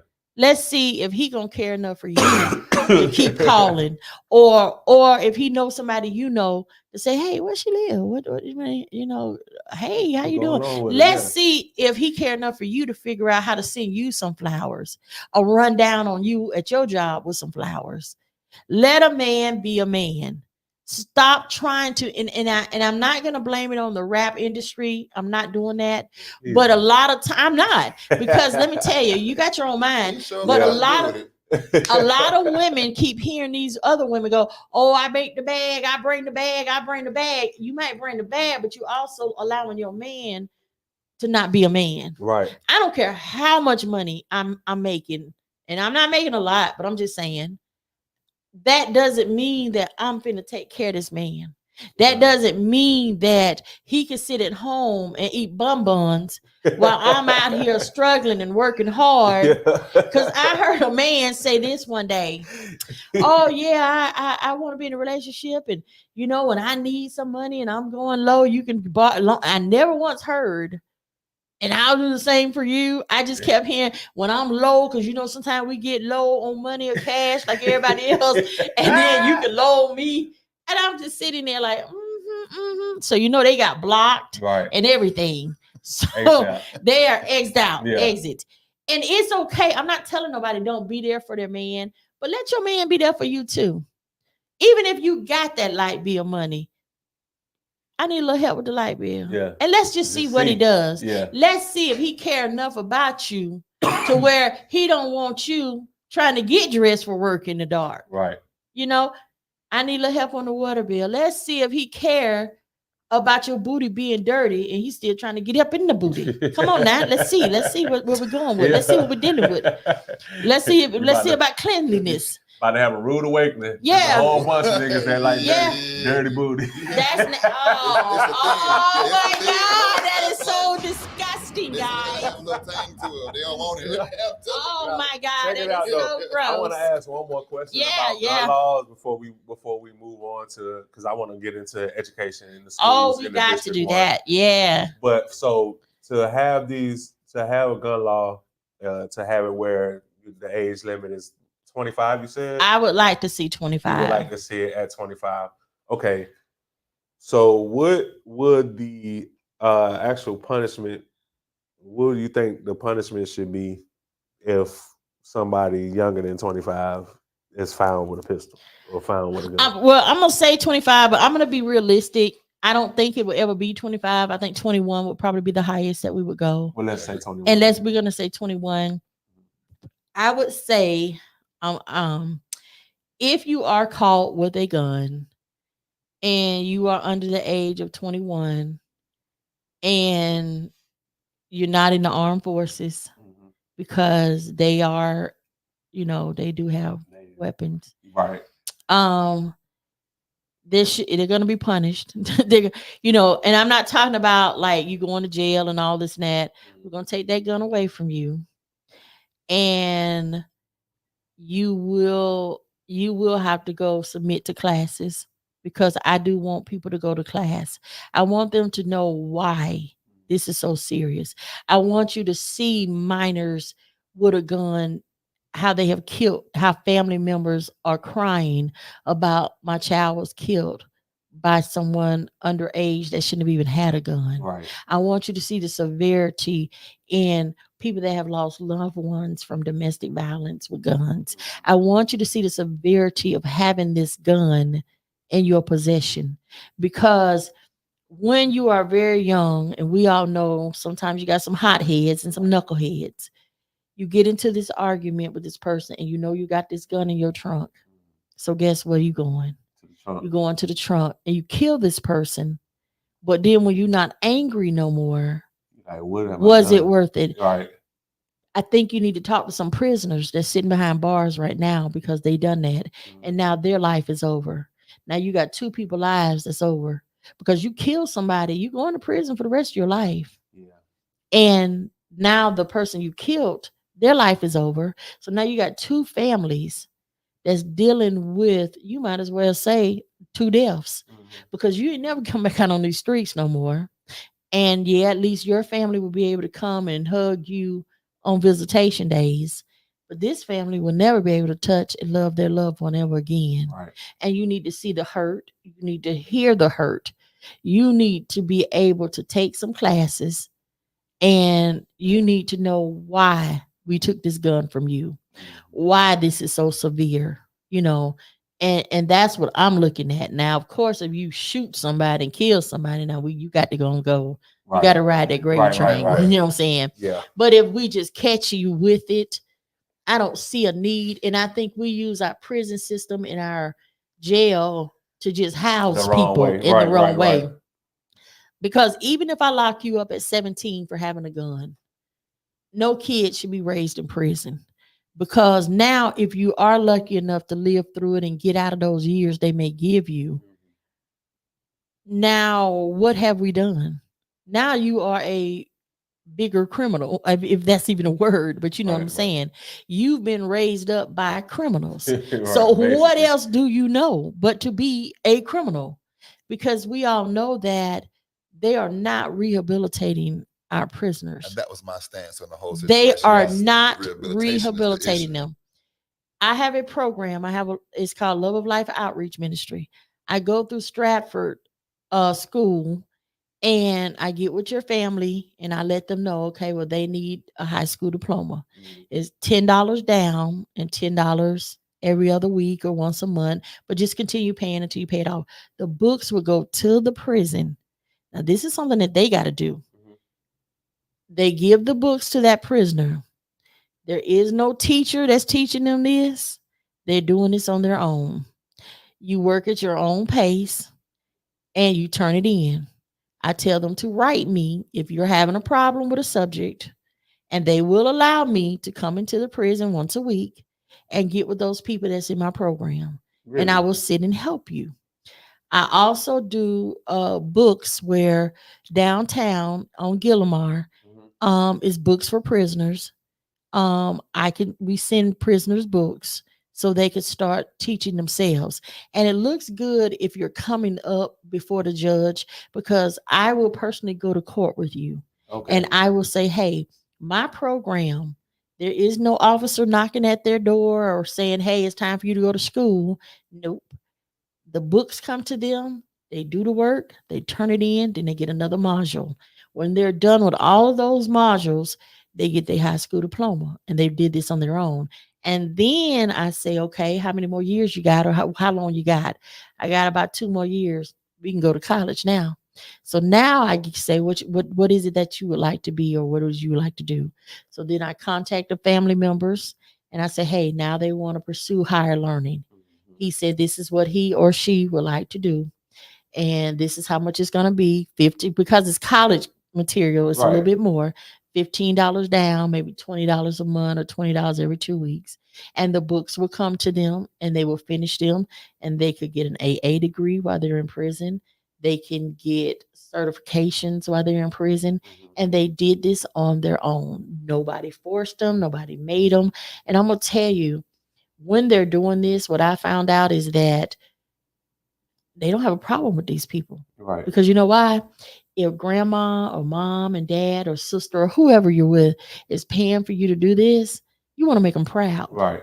And you want to say, look, mama, I got a certificate. Or look, mama, I got my AA degree. Or look, I finally got my GED. It's not a GED, it's a high school. It's an actual high school diploma you're going to get.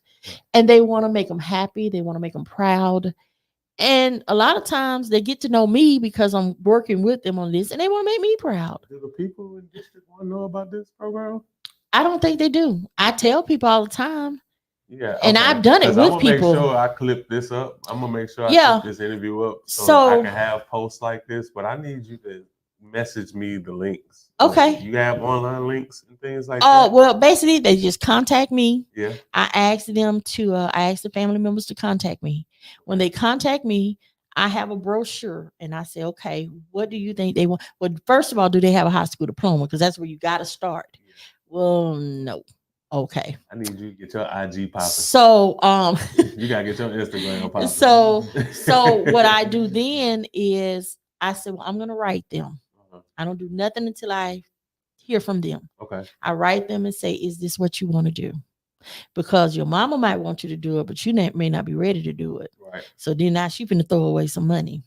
Yes, ma'am, I'm ready to do this. I want to do it. And I even tell them, if they call you, call me. You know, yes, ma'am, I'm ready to do this. I want to do this. Okay, let me call the warden. And I say, hey, they want to do this. Y'all have done this with me before. I'm gonna have some books sent. And they know me and they know the program I'm doing with them. And they let it come through.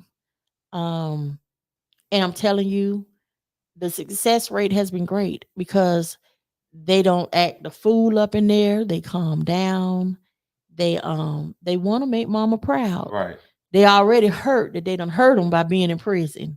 So now they want to make them proud. They want to be able to get out. And I'm going to tell you how I am. When I have a person in my program and they say, well, it's almost time to get out, I be like, okay. Yeah. When the mama say, well, they're coming home, I don't care what I'm doing. I be at that gate. Right. And I welcome them home. Because I'm going to tell you something. That makes a difference. Because when you catch them at that gate, you got to catch them before they get out there. Yeah. Because once they get out there, their homeboys waiting on them. Yeah. But I catch them. Yeah, I catch them and I say, hey, listen, you know, a high school diploma you got? Yes, ma'am. I know you couldn't do barbering in the prison, but now that you're out, I'll be over tomorrow to pick you up to go to Pensacola State College because I'm going to get you enrolled. My next question, because I'm going to say, how's that going to work for them once they get out? Because I'm gonna get you enrolled. I know the people in the grants department, in the financial aid department. We can go over there and get you some money so we can get you in school so you become a barber. Once you do that, I also know a lady that's good with 501c3s. She gets you that. And then we start trying to see if we can get your own barbershop to go in. And let's be an entrepreneur. And until you do that, though, I know a bunch of people that own barbershops, and I will personally go to them and ask them, give them a chair. At least let them work for a little while before you start doing the booth rental. You know, I know you got to live too. Right. But let's give them a chance. Let's give them a chance. Because this is what I tell people. If we don't give people a chance, how will we ever really know that they really been rehabilitated? If you don't give them a chance, but then they go back out here and it's called recidivism and they do the same thing of crime, but then you want to talk about them. But what chance did you give them? What did you give them for you not to be able to talk about them? Don't talk about something that you didn't want to be about. Be about it, and then you can talk about it. Yeah. Because if you sit up and talk about these people, the first thing I'm going to say is, well, when they got out, what'd you do? Did you go over to the house and say, hey, let me take a job hunting? No, I ain't have time for that. Okay. So did you say, well, let's go over here. You may not be college material. Let's go over here to George Stone and let's get you a trade or something.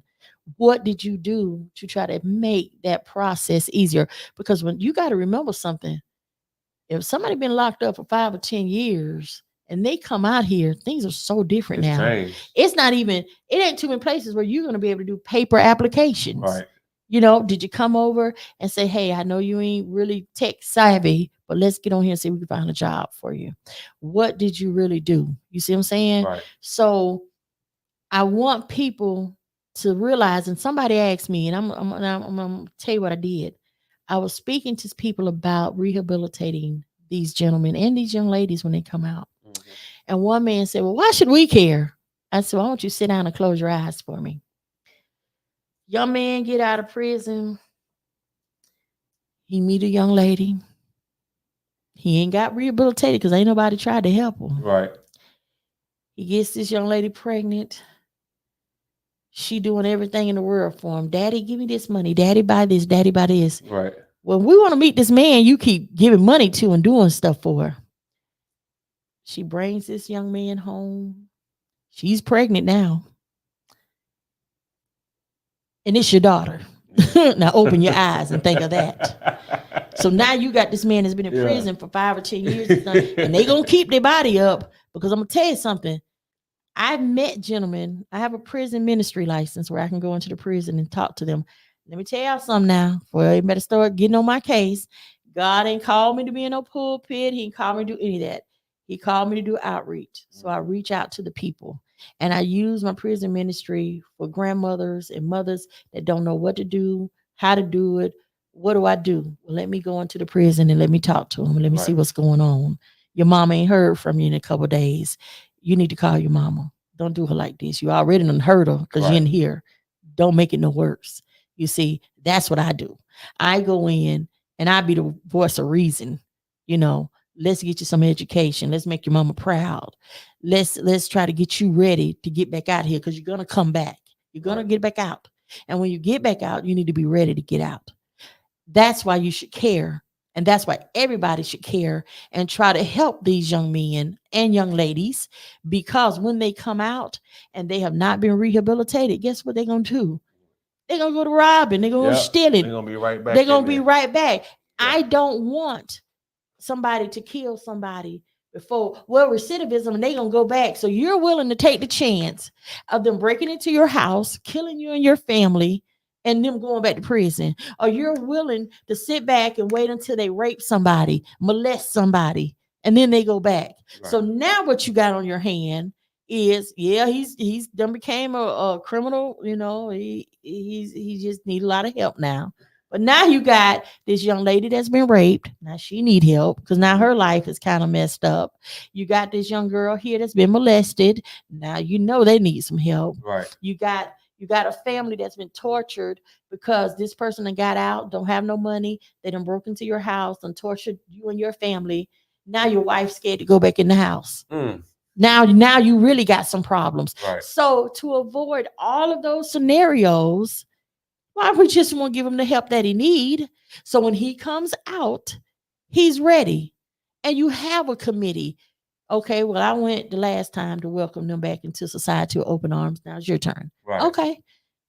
And you welcome them back and let them know, I know you want to go home and get some fried chicken and get some Kool-Aid and enjoy your mama meal. Yeah. So I'm going to let you do all of that. Yeah. But tomorrow, let's get it. Let's get it. Yeah. I was trying to think of them in the prison.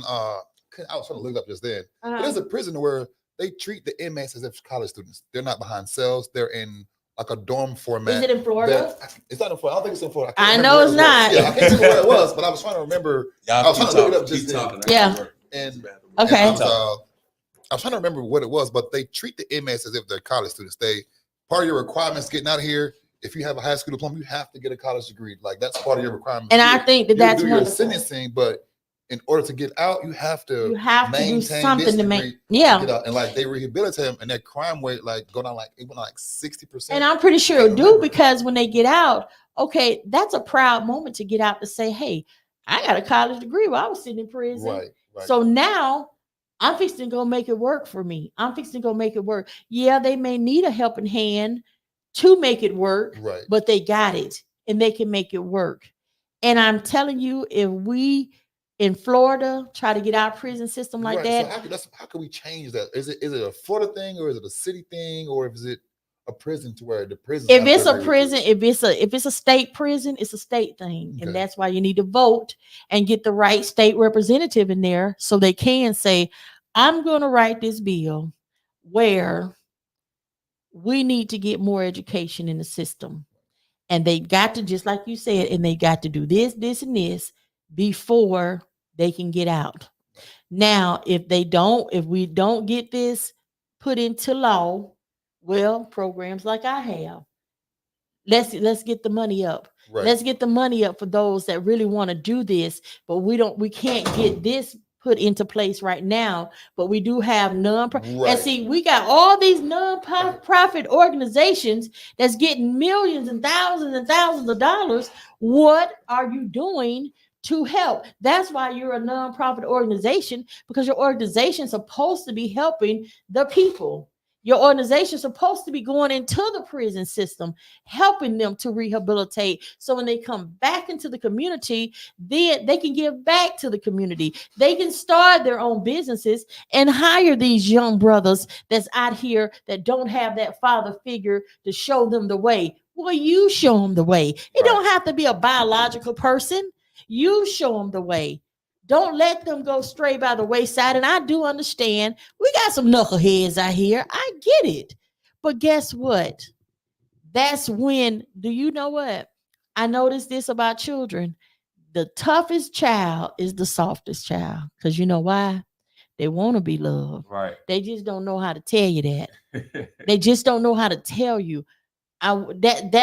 They fight that temptation of wanting to be loved, wanting to be held, wanting to say, listen, you don't have to be my child for me to love you. Right. I love you and I want to see you do well. Where are all these? What happened to the Big Brother program? Do we even have that anymore? I think we still have the Big Brother program. The issue is, I think what some of that is it's so many laws behind being around kids. Yeah. So much Yeah. stigma. You don't want to take these little boys off, because now the first thing they're gonna say, "Oh, you messing with these little boys." Yeah. These little boys. You can't have this Girl Scout. I'm about to say what happened to the boys. Yeah, exactly. Yeah. But you know what happened to Boy Scouts. They started telling, "Hey, I was touched by Boy Scout, Girl Scouts." So I was touched. It's really put a bad stigma on. It really is. To put your kids or be involved in it, because it's like, and it's how? scary now. But you know what? There's Now not a lot of boys and girls clubs down here, is it? I haven't seen. I thought it was one, to be honest, actually. I haven't heard about it. It should be plenty of them. It should be plenty of them. It should be one. Yeah, for every and then I'm telling you, do you know there are some communities that don't even have community centers? Yeah, that's crazy. Now that's crazy.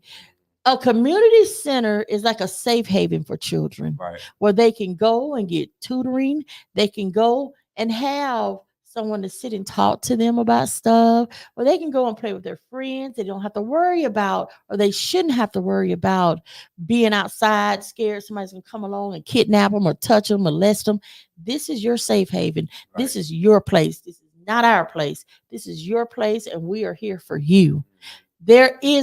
Where are the community centers? I think some of those people have so much childhood trauma from kids that have been a part of them centers. They don't even want to be a part of it, because they've had the people that should run it, or like, we're the uncles and the aunties now. Like, we was the ones as kids, we was going to the centers. Now we're the ones that's supposed to replace our elders. We got so much childhood trauma, we scared to even go in there, because like, do you know what happened to me? Man, I never even looked at it like that. When I went in there, I wouldn't even run this place, let alone be a part of it. But see, you know what? And that's when therapy comes in, right, and get some help, because you got to be that person to help the other one. You got to be that person to say, yeah, I was traumatized, but I'm going to get the help I need so I can help this person.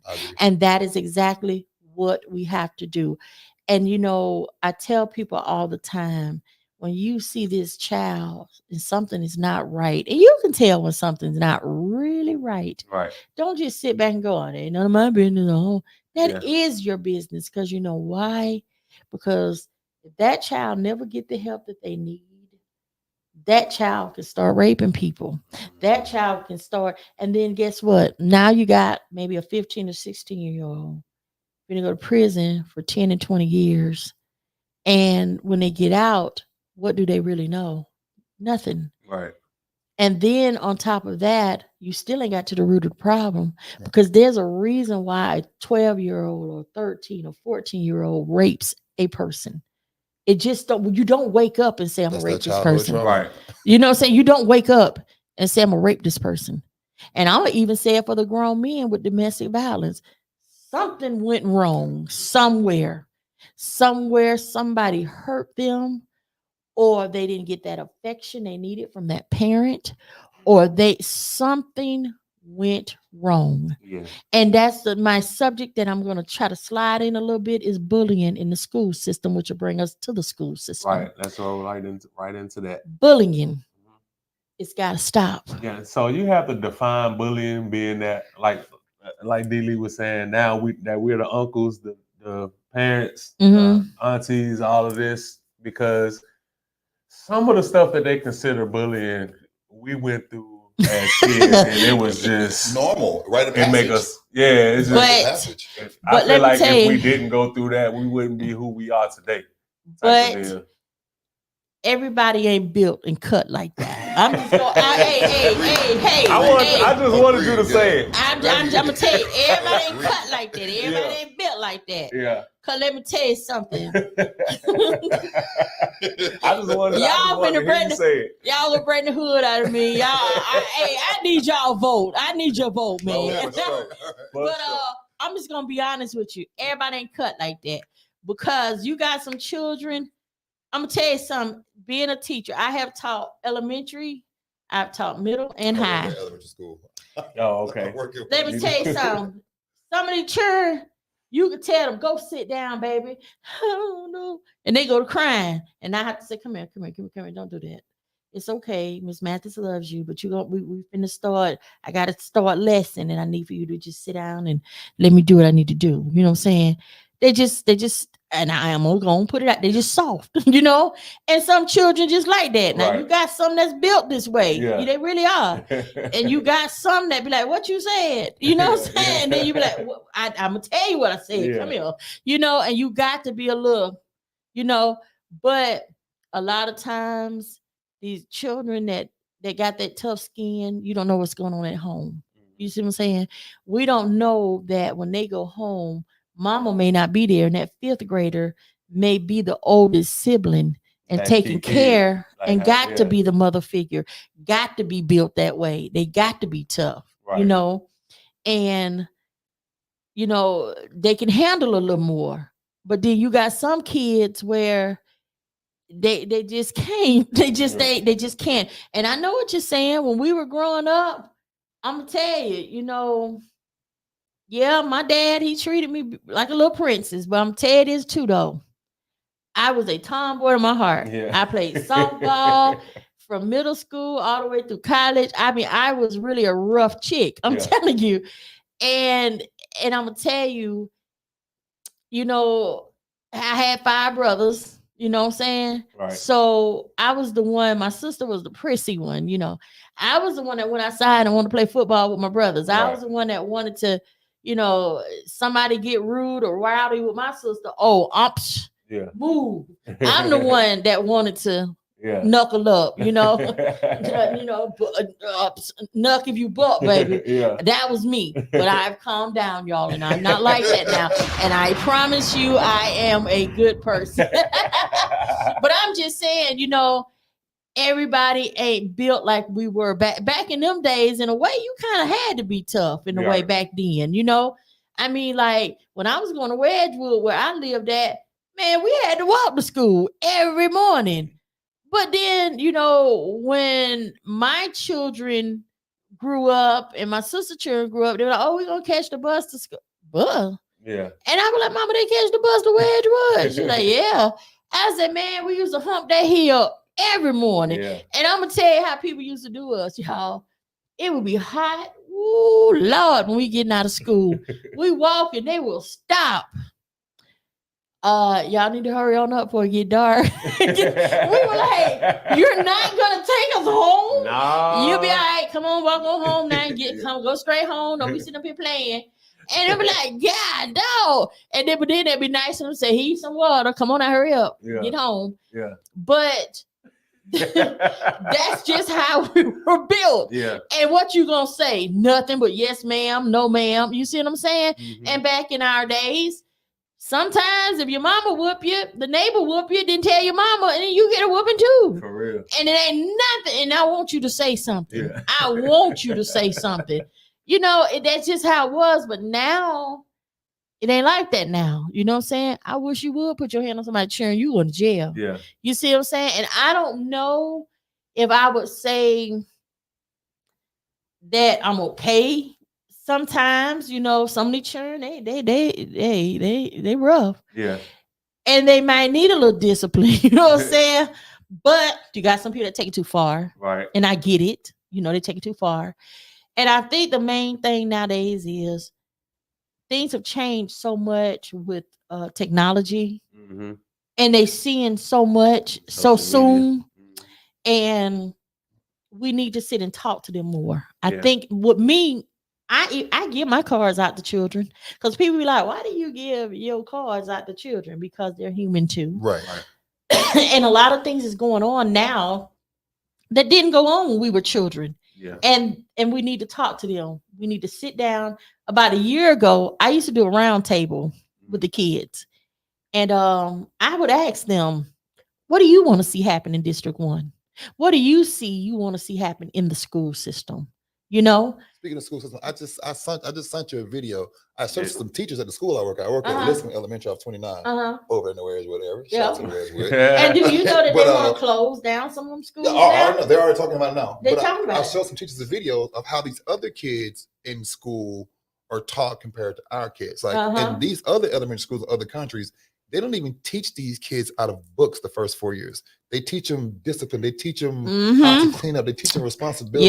Yeah, they do. do. Give them grades for 4th grade. Yeah, They don't even put them through the whole system of being like the way we do our kids. Yeah, like, they don't even have bullying issues because it's talked about like it's teamwork. It's a friendly environment. It's not a regular system like our school. Yeah, and I think when it comes to bullying, the parents need to get involved. We need to bring the parents into the school system more. Agreed. Because it's something that you want to know before you even finish. You know why that's true? I couldn't believe it. Me and my wife went to a parent-teacher conference, and the teacher really told us that, yeah, we know that your child gets the care that she needs at home because y'all the only ones that show up. Care about the that child. be here. Right. Yeah. I was like, it is hard to get them parents. Let me tell you, it's hard, brother. And you know hard. yourself by working at school, Yes, when we have PTA meetings or open house, teachers got to stay there all day until that's over with. You may not even see nothing but 2 parents to come through your door. And you have to get stuff ready and prepared for teacher parent conference that night. And you do all this work and 2 parents hit the door. You've been sent out letters. You've been did this, been did that. 2 parents hit the door. So if your child know that you're not going to show up for them, they're going to be bullying. They're going to be doing stuff that they know they have no business doing. Right. And I even tell the children that's watching the bullying, you're just as bad as them because you're watching it and you're not doing anything about it. And I'm not saying you got to jump in the way or come tell somebody. Get this child some help, because guess what's going to happen? And I seen this happen before. We watched it when we was doing something about bullying. Yeah. The child had been bullied, and they just bullied this poor baby. Got tired of it, fought back, ended up hurting some people, got expelled from school. Now you expelled. Yeah. Now they're expelled because they done got tired of being bullied all the time. That's a problem. That's a problem. A girl that recently killed herself for being bullied, like elementary school and middle school. Like here recently, like she's been bullied so bad that she just like, what is a kid? What are you going through that bad? To kill yourself?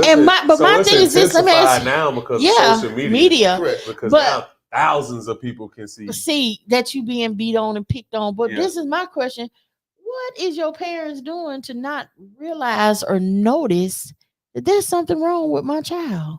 There's something wrong. There's no attention because, like, I just can't see being too busy to show up at the school for my child. I can't see that. Let me tell you what the teachers tell me. The teachers tell me that the reason why the parents don't show up for the kids because they're too high. They're at home drunk. These are the teachers. They said we have students come to school and they smell like weed. I've had I've had teachers say that, they yeah. really had Yeah. need found on students in the elementary school. Yeah. Picked it up. Yeah, that's Picked crazy. it up Yeah. and was like, we had to report this to the guardian at the school. Like, hey, this little kid had some weed on him. Like Mhm. the Yeah. parents, like the teachers, like the parents really do not care. They don't care They call anymore. them 10, 11 It's times. They don't answer the phone calls. and let's go back to when we first started talking about parenting, when we said, well, they may not have gotten something in the home to allow somebody to beat on them or whatever. Now you have grandmothers at 26, 27. Got some You young see what I'm grannies out saying? there. And it's because their mother was out there doing their thing and too worried about this man caring and loving them. They weren't paying attention to their daughters, and their daughters then got pregnant at a young age, and now she's got a baby, so that made that person a grandmama. And now, it's a cycle. It's just a cycle, and somewhere down the line, I think we forgot that it takes a village to raise a kid. it does. Yeah. It really I does. think We, that we're so we codependent definitely that abandoned that. the- People don't Yeah. even know their Right, neighbors. right. We was just talking about that. You Yeah. don't even know your next door neighbor, bro. Yeah. Yeah. You too scared. You haven't to even go had a on- conversation. Right. You just Session. looking down at your phone every time Yeah. your neighbor come out. Like, Yeah. that's crazy. You don't even want to speak. You don't even want to. You don't even want to talk to 'Cause I them. know I grew up, I knew everybody on the block. Blocks. I allowed to That's get it. whooped by Everybody. Everybody. And the next block. And it wouldn't You have knew mattered. everybody on the And next let me block, tell you too. something. The worst thing they could have did in the Wedgwood area is tow down Wedgwood, because when you have a school in your community, it brings the community together. That's true. I remember our secretary, Miss Robinson, lovely lady, rest in peace. She was everybody's mama up there. If you forgot your homework and come to the front office, Miss Robinson, I left my homework at home. Where you live? Oh, I live down there in Rolling Hills. Get on your bike, ride your back on home, go get your homework, and come on right back. And if you don't, I'm gonna call Cora, my mama. Everybody knew your mama. Yeah. They knew your daddy. One of my teachers was my daddy's classmate, so I couldn't do nothing. I'm stuck, But That's dope. that's what made us all a family. Right. Even after school, they used to have I know, don't y'all remember, I don't know, going up to Wedgwood School when they had these little spring fling things and they had the music playing, everybody was out there. They used to have carnivals at the Wedgwood School. People was there. I mean, a school makes your community closer together. And if you notice, where have most of the schools been closed at? In the what communities? Black. In the Black communities. Yeah. Because let me tell you something.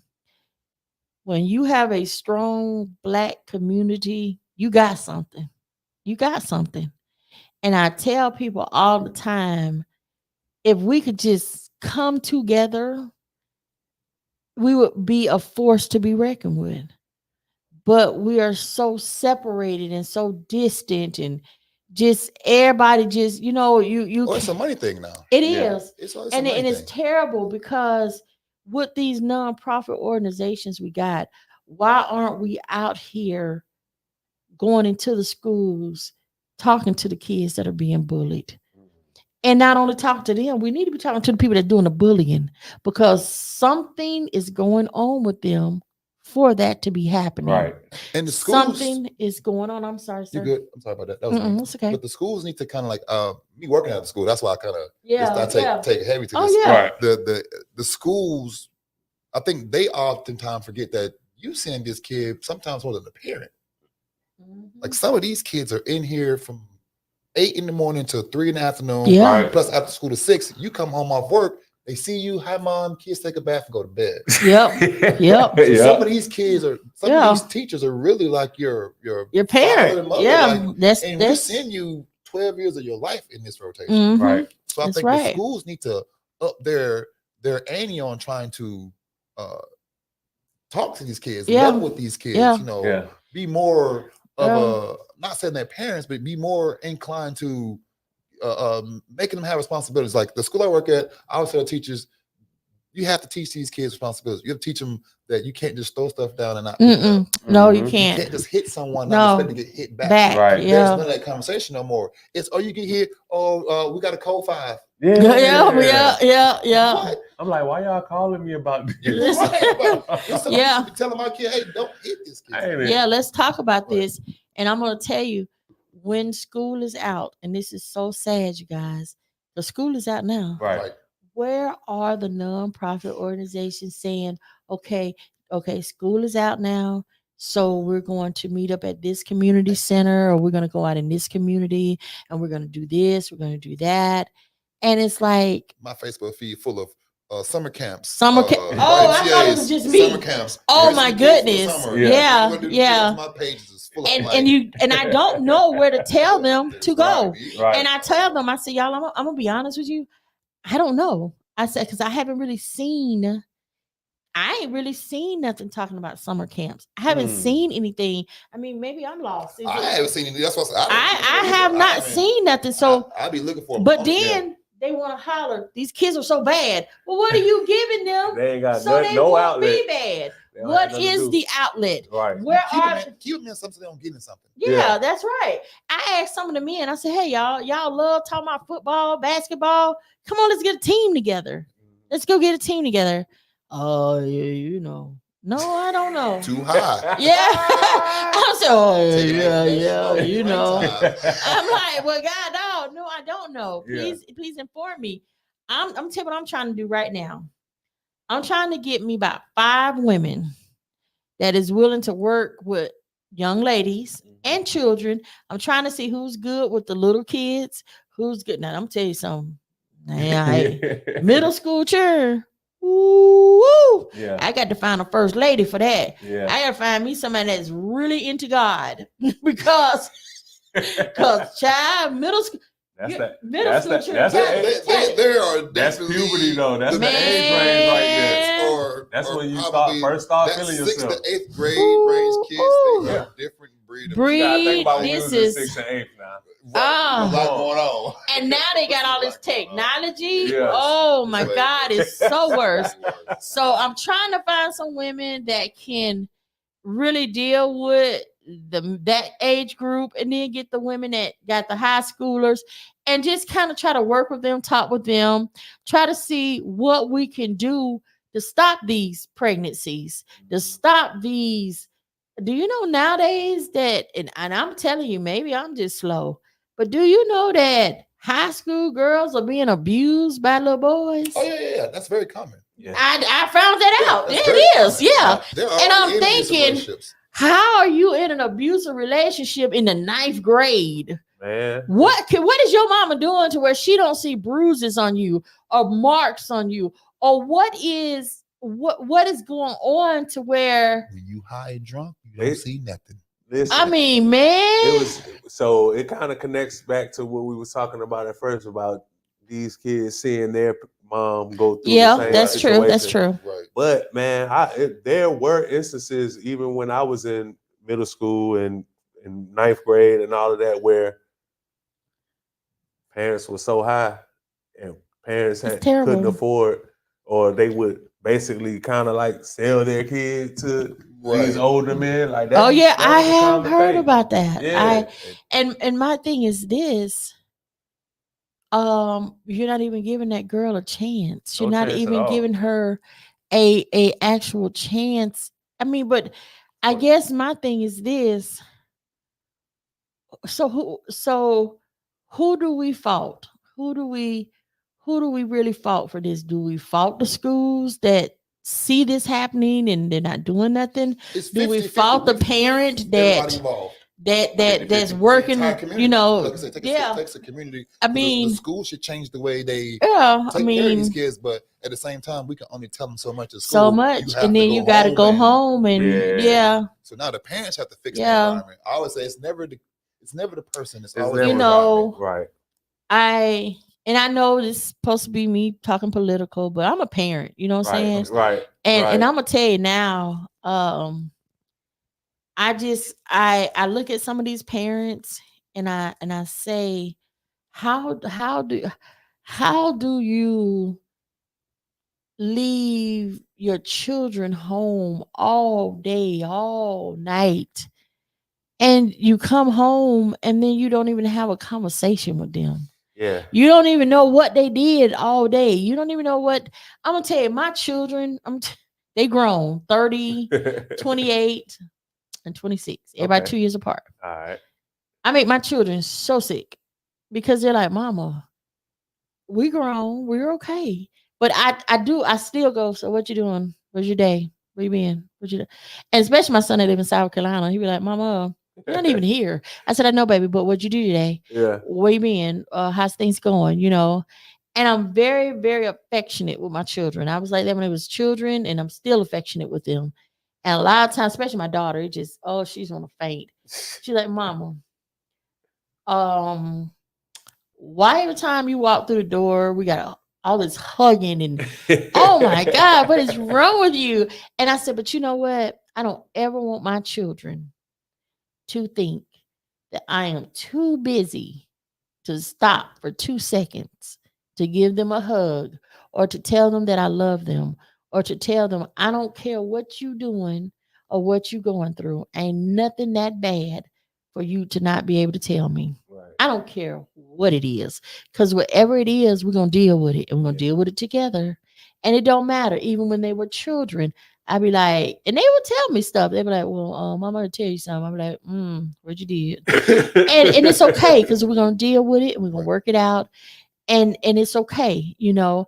And like you say, it takes a village, because a lot of times, sometimes, you know, when your children get to a certain age, especially boys, and they come and tell you stuff, you'd be like, I wasn't expecting that, but hold up. And so I'm calling. My mom was that same way. And I'd be like, Mama. Mom was like, tell your dad. Yeah, I'd be like, I'd be like, Mama, he done told me. She was like, hold on. Let me get your daddy. And they're like, Daddy, you know, or I call their dad and be like, what are you doing? Right. Let me tell you what your son just said. Right. You need to come over and talk. Yeah. I mean, certain things, son just ain't gonna talk to the mama about. Right. I don't care how much you love them, how much you care for them. It's just certain things that son just is not gonna talk to their mama about, you know. And I get it, because it's certain things that daughter ain't gonna talk to that daddy about. Yeah. You see what I'm saying? But you still want to keep that line of communication, right? Because you need to know what's going on in your child's life.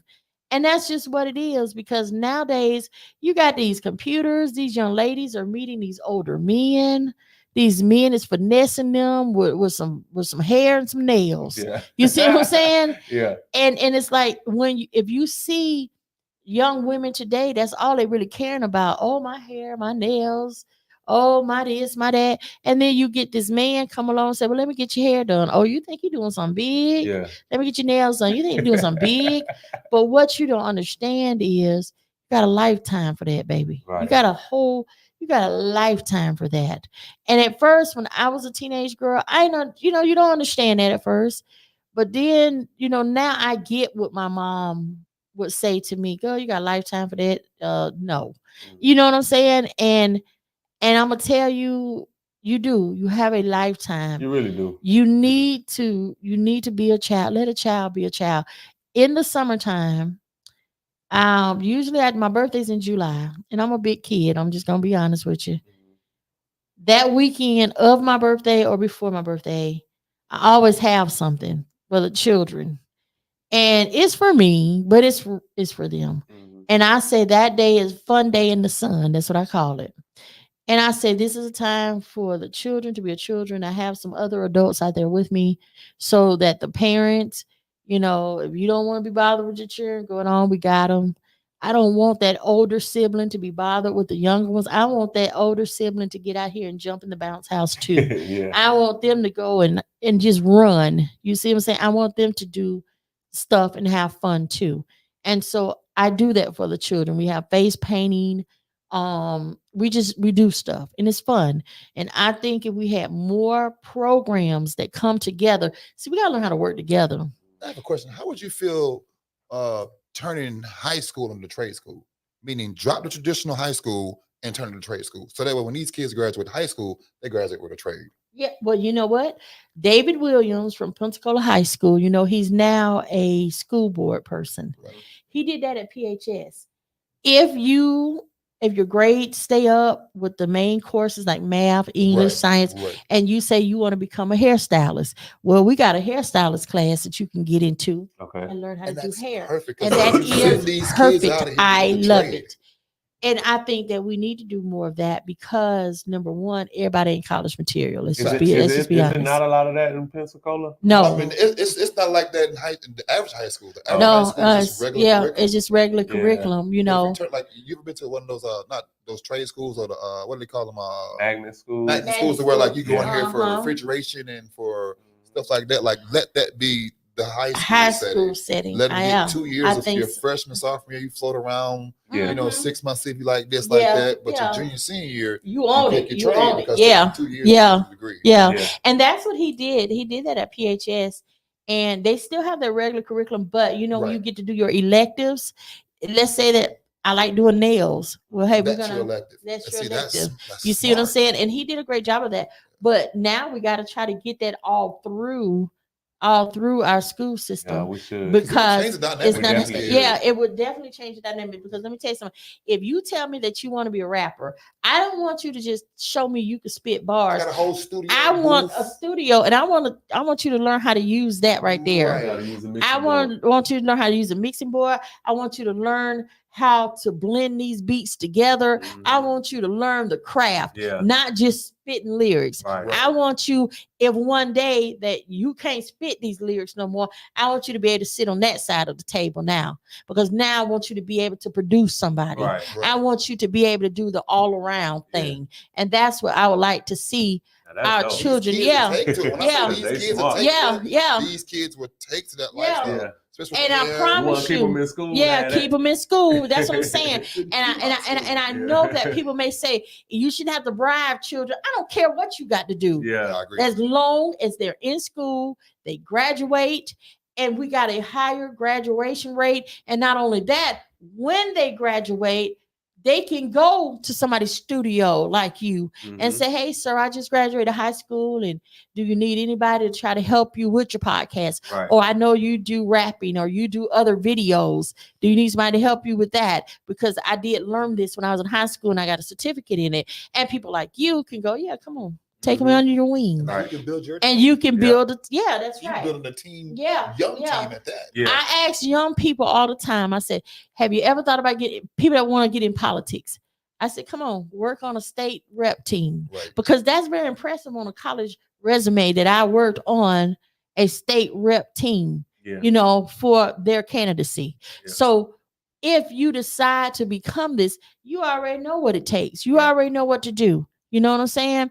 And I want to slide into something real quick, because I told you we got a lot of problems in District 1. Right. And that's the problem. This lady have sat in this seat for 2 terms, and we still got educational problems, Yep. environmental problems, domestic violence problems, gun violence. We still got all these problems. So what are you doing? Right. Let me tell you something. Let me tell you about this bill that she wrote. And y'all are 2 black men. And y'all tell me who she did this for.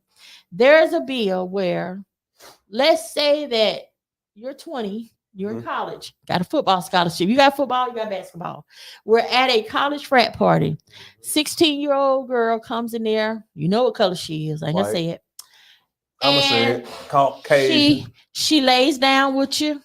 You have a good time. But daddy finds out. He raped me. So now this person goes to jail. Well, the law that she's done and she's sponsored is that's a death sentence now. She wants that to go. She wants you, if you get convicted, to go to death row. Now Wait, that just whoa. it's not no longer. So you could be falsely accused and you're sitting and there. you can die. Yeah, that's what I'm telling you. Now, I'm gonna tell you why she feel this way and why this law was made. Her great grandmother name was Lily Davis, and the young man was named Leonard Shaw. Look up Shaw. Look that up. It was in Pensacola, Florida. She accused this man of raping her and assaulting her. They shot the sheriff and pulled him out the jail cell, and they hung and killed this man in Fernandez Plaza. They don't know if he was guilty or not.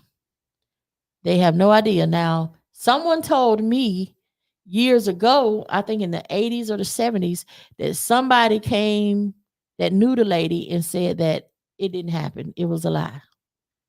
But that man got hung and killed in Fernandez Plaza. His name is Lenore Shaw. Lenore. And it's on YouTube, and it talks about it, that what happened in Pensacola, Florida, and you can read it. That is her relatives. That is her relative. That is her relative. And what was the lady's name? Lily Davis. Lily Davis. I think it's Lily Davis. I think her name was Lily Davis. Oh no. We're on the air. Yeah. You should have knocked on the door. They wouldn't came in. Okay, we're on the air. All right, love you. Bye. That was my mama, y'all. Y'all know when mama. Answer that call. Hey, I'm gonna tell you something. Please I don't do. care anybody in the world call, baby. Mama call. It's on. Hey, look, don't get us in trouble. I ain't lying. Somebody ain't answer because of us. Thank you. It's if you go to YouTube, because it's on YouTube. Okay. It's on YouTube, and I'm gonna pull it up for you. That's a tough sentence for anything, though. I mean, I understand how heinous that crime is, but to be punished to death. Yep. That's how you spell Lenore? I'm about Let me to put it up here. see.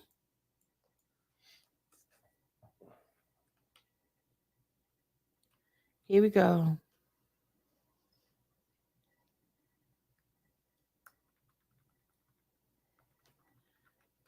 They're showing Pensacola driving through. And they steady driving, but I want to actual talk about it. Let me go. Lenore. I'm trying to think of how. Lenore. How you spell that? I put it up by Shaw, but let me go to Davis. Oh. And this actually happened, and that was her grandmother. So, that's what bothers me about this whole situation with her, because it,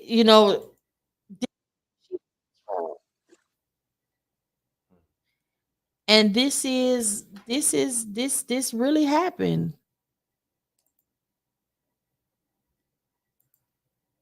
And they hung him in Fernandez Plaza. You looking on YouTube now? Yeah. What the subject say or the title, so I can type it up here? I looked Lily Davis in Pensacola, Florida, the hanging Fernandez Plaza.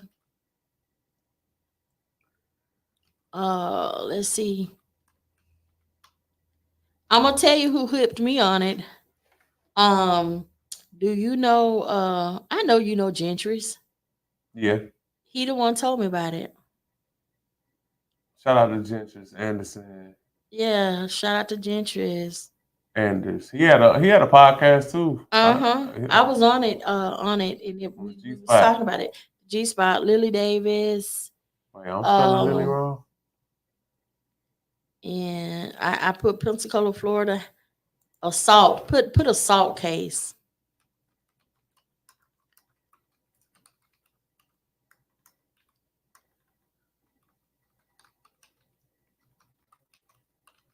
And that was her grandmother. That was actually her great grandmother.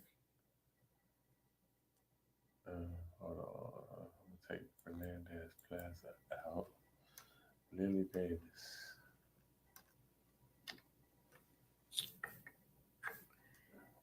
Let me see.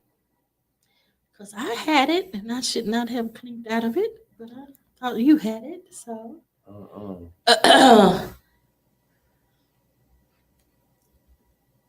But that was her grandmother, and to me, that was, I want to say that had to have happened it was years ago. And to me, it reminded me of what's that movie they had? You remember that movie where they killed every black man there was? Rosewood.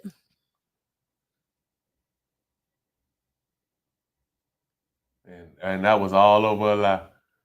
All over a lie. That's a harsh law. That's a harsh bill to want to pass, to want to get. Yeah. So she's trying to pass a bill that anybody found. Let's say guilty that you're 20 and she's 15 or 16 and was saying that you were raped by this person. Yeah. And guess who career that's going to destroy? I mean, just the stigma of That rape young attached to athlete. you Yeah. already. Even whether you found Even innocent, if you found there's not guilty. still a stigma you don't want on you. Like, how many people we know that have been acquitted from certain crimes and charges, and we still hold them folks to that crime because, you know, just certain names you don't want attached to you. Nah, that's a fact. I'm And that's gonna murderer, call- rapist. You don't want Yeah. them pedophile. Right. You don't want those type of stigmas attached to it, because whether you prove it innocent, people still, he probably did it. They just didn't. Yeah, they just didn't catch They you. have enough evidence Yeah. on you. Like, he did Now I it. don't trust you. Yeah, I don't trust Around you. nothing. And that's a big stigma to have That's on you, man. That's not good. So while we looking for that, I want to ask. Well, we kind of already on it, but we strayed away. But I want to talk about the schools in District 1 and how there is, this probably in all of Florida, about how there's no Black history being taught. None. Hey, let me tell y'all something. It's thin. About maybe 2-3 weeks ago, Alex Andrade, which is Haley's person, she's running against. He said he don't even know why why Black people mad about slavery, because we paid them. What? Where you from? I don't know, but he white. I'm not Said they kidding. paid slaves. Alrighty then. He got that mixed up with indentured or service. something. You learn something new every day. It was. He actually said, "Look it up. Go to We Are TV3." Alex Andrade comment about slavery. Look it up. I'm telling you. Boy, you learn something new every day. I ain't know they paid us. Yeah.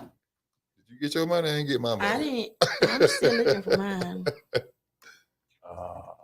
I'm mad.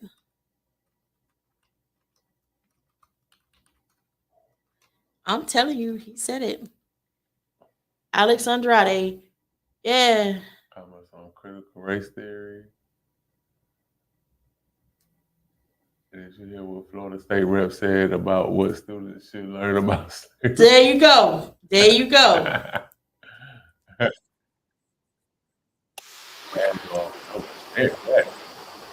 Yeah, I'm telling you. To enjoy streaming, video chatting, and gaming. So, did you hear what Florida State Representative Alex Andrade said about slavery? Yeah, in defending a new law that bans teaching about systemic racism, he said slavery was bad, but if we can't have an honest discussion and say that some slaves were paid for their work, then we're afraid of teaching accurate history. Well, seems like this guy isn't satisfied with the fact that Florida already teaches its students that some enslaved people benefited from slavery because they learned some skills. Nope. He wants people to know that some enslaved people were paid for their work. Do you get the feeling that Florida's just a few years away from teaching that slavery was just a paid internship? So here's the thing. It is true that in some rare instances, some enslaved people were allowed to earn very small amounts of money. But let's be clear here. This was a tactic of exploitation and control used by slaveholders, basically to incentivize hard work and obedience. And again, it was a very rare practice. So the reason this dude wants Florida kids to learn that some enslaved people were paid is that it makes slavery appear more benign and less cruel.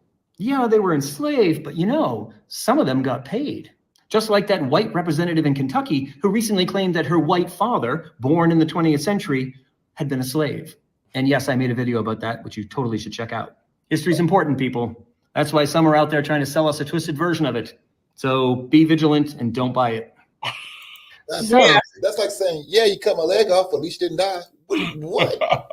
Cut my whole leg off, bro. Like, yeah, I'm telling you. Wow. But and I want you to let me tell you something. We beating and raped the lady that I'm running against, Salzman, Omar Harding brought this out about 2 years ago. Y'all remember that we was fighting the HB1 bill about protesting, right? Mm-hmm. She was in the bowl. That's where you sit at when other reps are speaking. Okay, there's a black man named Barnaby. He's a representative. Salzman said, we're going to get our black token to speak to the black people about this HB1 bill. What? Yes, sir. Wow. Omar Harding brought it out. Yes, yes. So, not only she just bold with it. Yeah, she is, because she don't care. So what is it going? Okay, here it is. The lynching of we were spelling it so wrong. Shaw was accused of the attempted murder and rape of 21-year-old Lily Davis. Let's spell it like this: Leander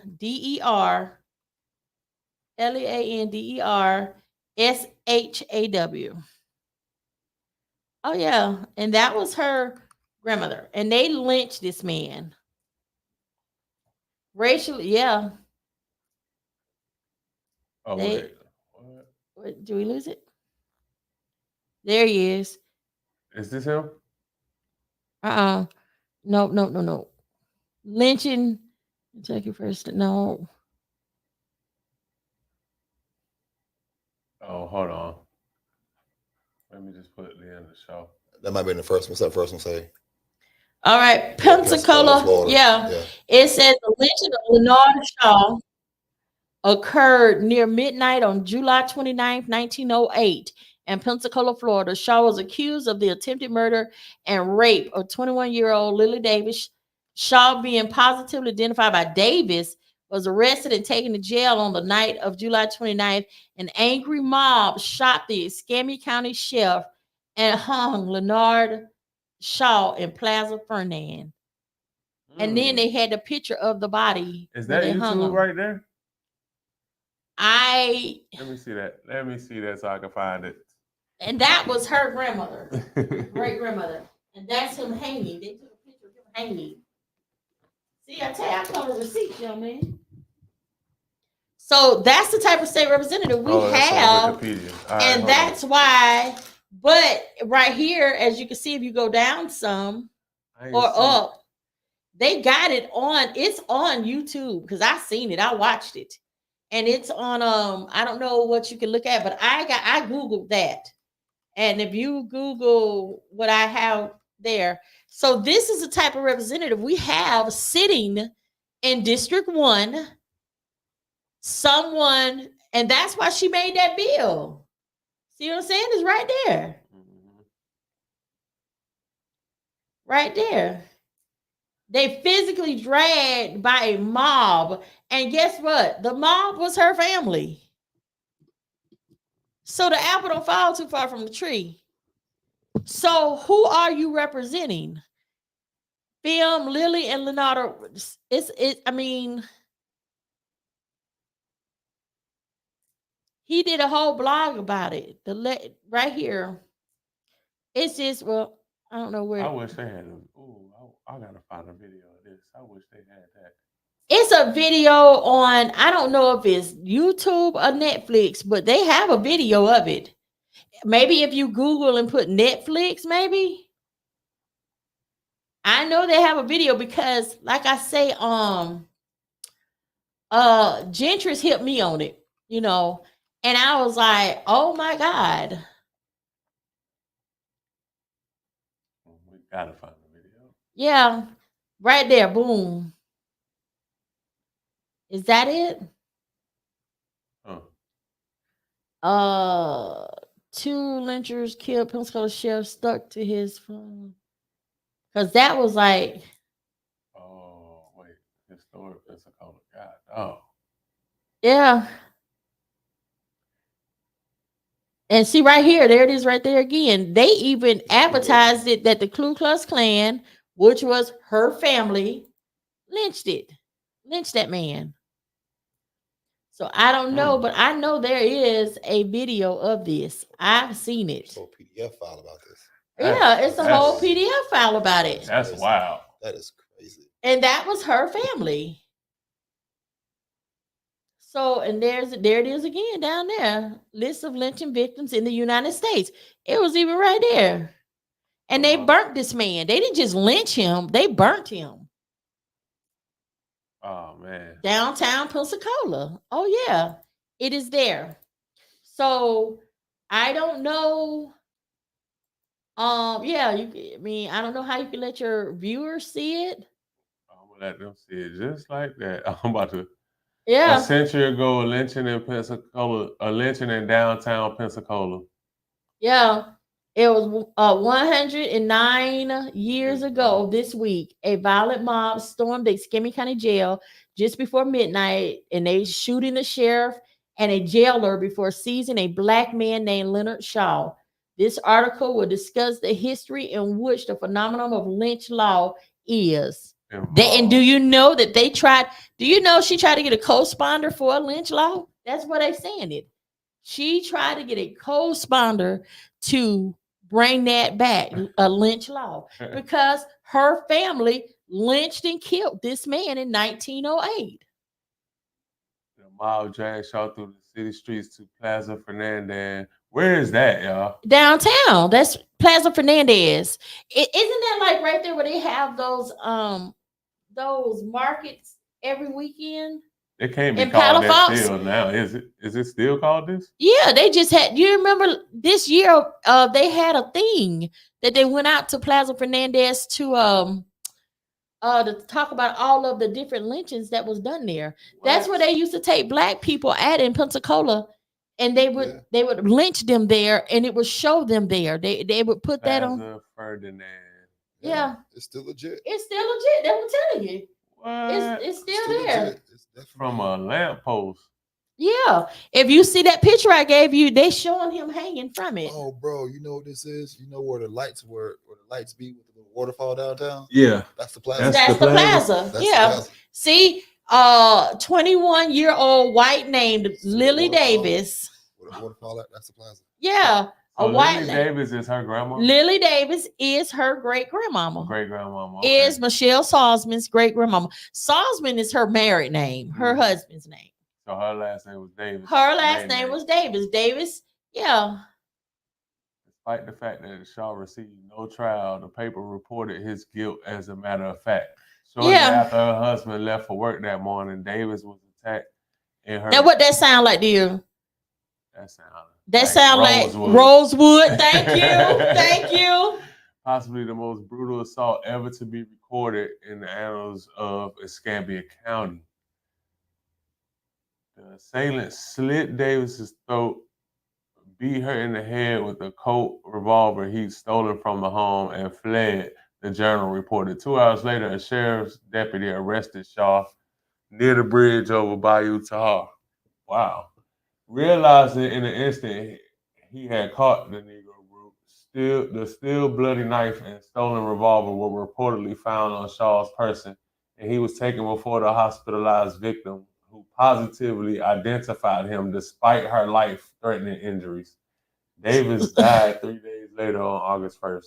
It didn't take long for word to spread about the attack and Shaw's alleged involvement. By 7 p.m., a crowd had begun to form outside the county jail at Main and Jefferson Streets. As the crowd swelled and tensions flared, Sheriff James C. Van Pelt unsuccessfully tried to convince the mob to disperse.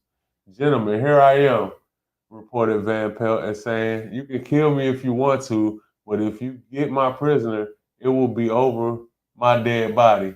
I have sworn to do my duty, and I'm going to do it if I die for it." At 8:45, the crowd stormed the jail using a section of streetcar rail to break down the jail yard gate. Sheriff Van Pelt and his deputies opened fire on the mob, and a firefight ensued, during which one member of the mob was killed and several men on both sides were injured. The would-be lynchers withdrew after a few minutes, but before long, the mob began to grow once more. Around 11:30 p.m., with Sheriff Van Pelt and his men preoccupied with the crowd in front of the jail, a dozen or so lynchers scaled the rear wall of the jail yard, entered the jail using the rear entrance, and overpowered the sheriff's small force. The lynchers took the jail keys from the deputy, T.F. Kuzaks, seized Shaw, and placed a noose around his neck as they dragged him from the building. A wretch in human guise, despoiler of the honor of his southern wife and mother, and perhaps her murderer, have been dragged across the fragrant grasses of the park to pay the awful penalty of his crime as the howling mob saw fit. That's what the journal recap. Look how they wrote that. Yeah, right. That's crazy. In a particularly macabre passage laced with southern stereotypes of black men hulking, violent savages. Sinister in his facial expression, even in death, he looked the brute that he was. Look how they writing that. Yeah. That's Yeah. crazy, Yeah. man. Yeah. Muscular his frame, a massive one, he appeared a giant of power and strength, and the knowledge of his heinous attack upon one of the best and sweetest women See what I'm of saying? Escambia County, Yeah. who with all her helplessness had feebly matched her strength with his in her last struggle, for her honor and life itself only served to increase the venom of unearthly hate directed against him. I wonder who wrote that. Yeah. In the days that followed, Pensacolians who hadn't seen the lynching in person flocked to the plaza or to F.R. Powell's undertaking parlor to see Shaw's body. The crowds to visit the plaza were eager to obtain souvenirs of the lynching, the journal wrote. The hundreds of empty shells lying on the ground were picked up and will be preserved, while the rope with which the Negro was hanged was cut to pieces for similar purposes. The enterprising photographers who had taken pictures of Shaw's body both before and after it was cut down had a rush of orders. Like, damn, they want. But guess what? They want to frame it. In 1908, stamps, they had people being lynched, and those were stamps back in those days. Those were the stamps. That's why they took pictures of that, because they made stamps of it. So they mailing shit with but this man, and this man don't really even know if he committed this crime now. They have no idea if he really committed this crime. They don't know. Damn, was Rosewood really inspired by this? Yeah. Was Rosewood really inspired by this? Who knows? Because that's what it sounds like, don't it? Yeah. Because in Rosewood, the man went to work, and a white man came over and attacked her and did all that to her. And that was her sneaky link. And guess what? Thompson was indicted in the conviction with the Alexander lynching, but was later found not guilty by all white jury. See what I'm saying? So that's crazy. How do you? But that was her people. That was her people. So you mean to tell me that people can't see through? She won't help a community of injustice, black community being injustice for an environmental injustice that are dying, begging for her help. And she says, they're not my voter base. Yeah. Really?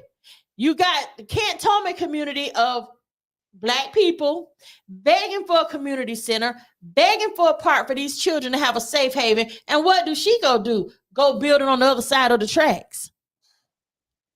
So if they can't see the writing on the wall with this, I don't know what else to tell them. I don't know what else to say. If a woman sit up here and she actually agreed with voter suppression, we all know what voter suppression is. Right. Suppress the black votes. Right. She voted for that. She was a co-sponsor of that.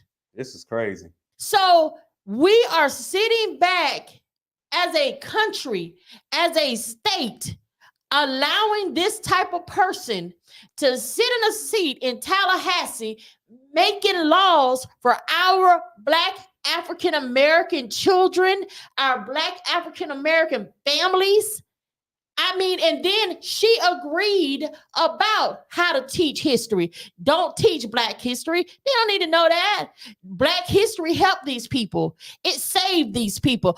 Black history taught them a vocational skill.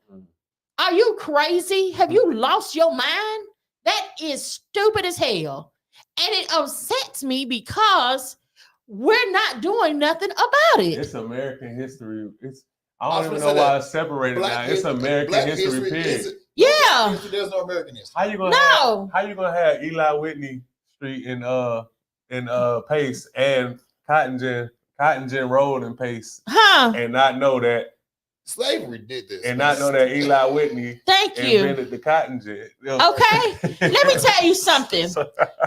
I think I'm gonna tell you how I explained Columbus, the man that was too dumb and couldn't find his way. Like, let me tell you what I do. I think this India. Yeah, let me tell you what I did. I put a young black man in a seat. Yeah. And then I told the white boy, I said, go over there and sit in that seat. He said, Miss Mathis. I said, yes, baby. I can't sit there. He's sitting there. I said, that's what I'm trying to tell you.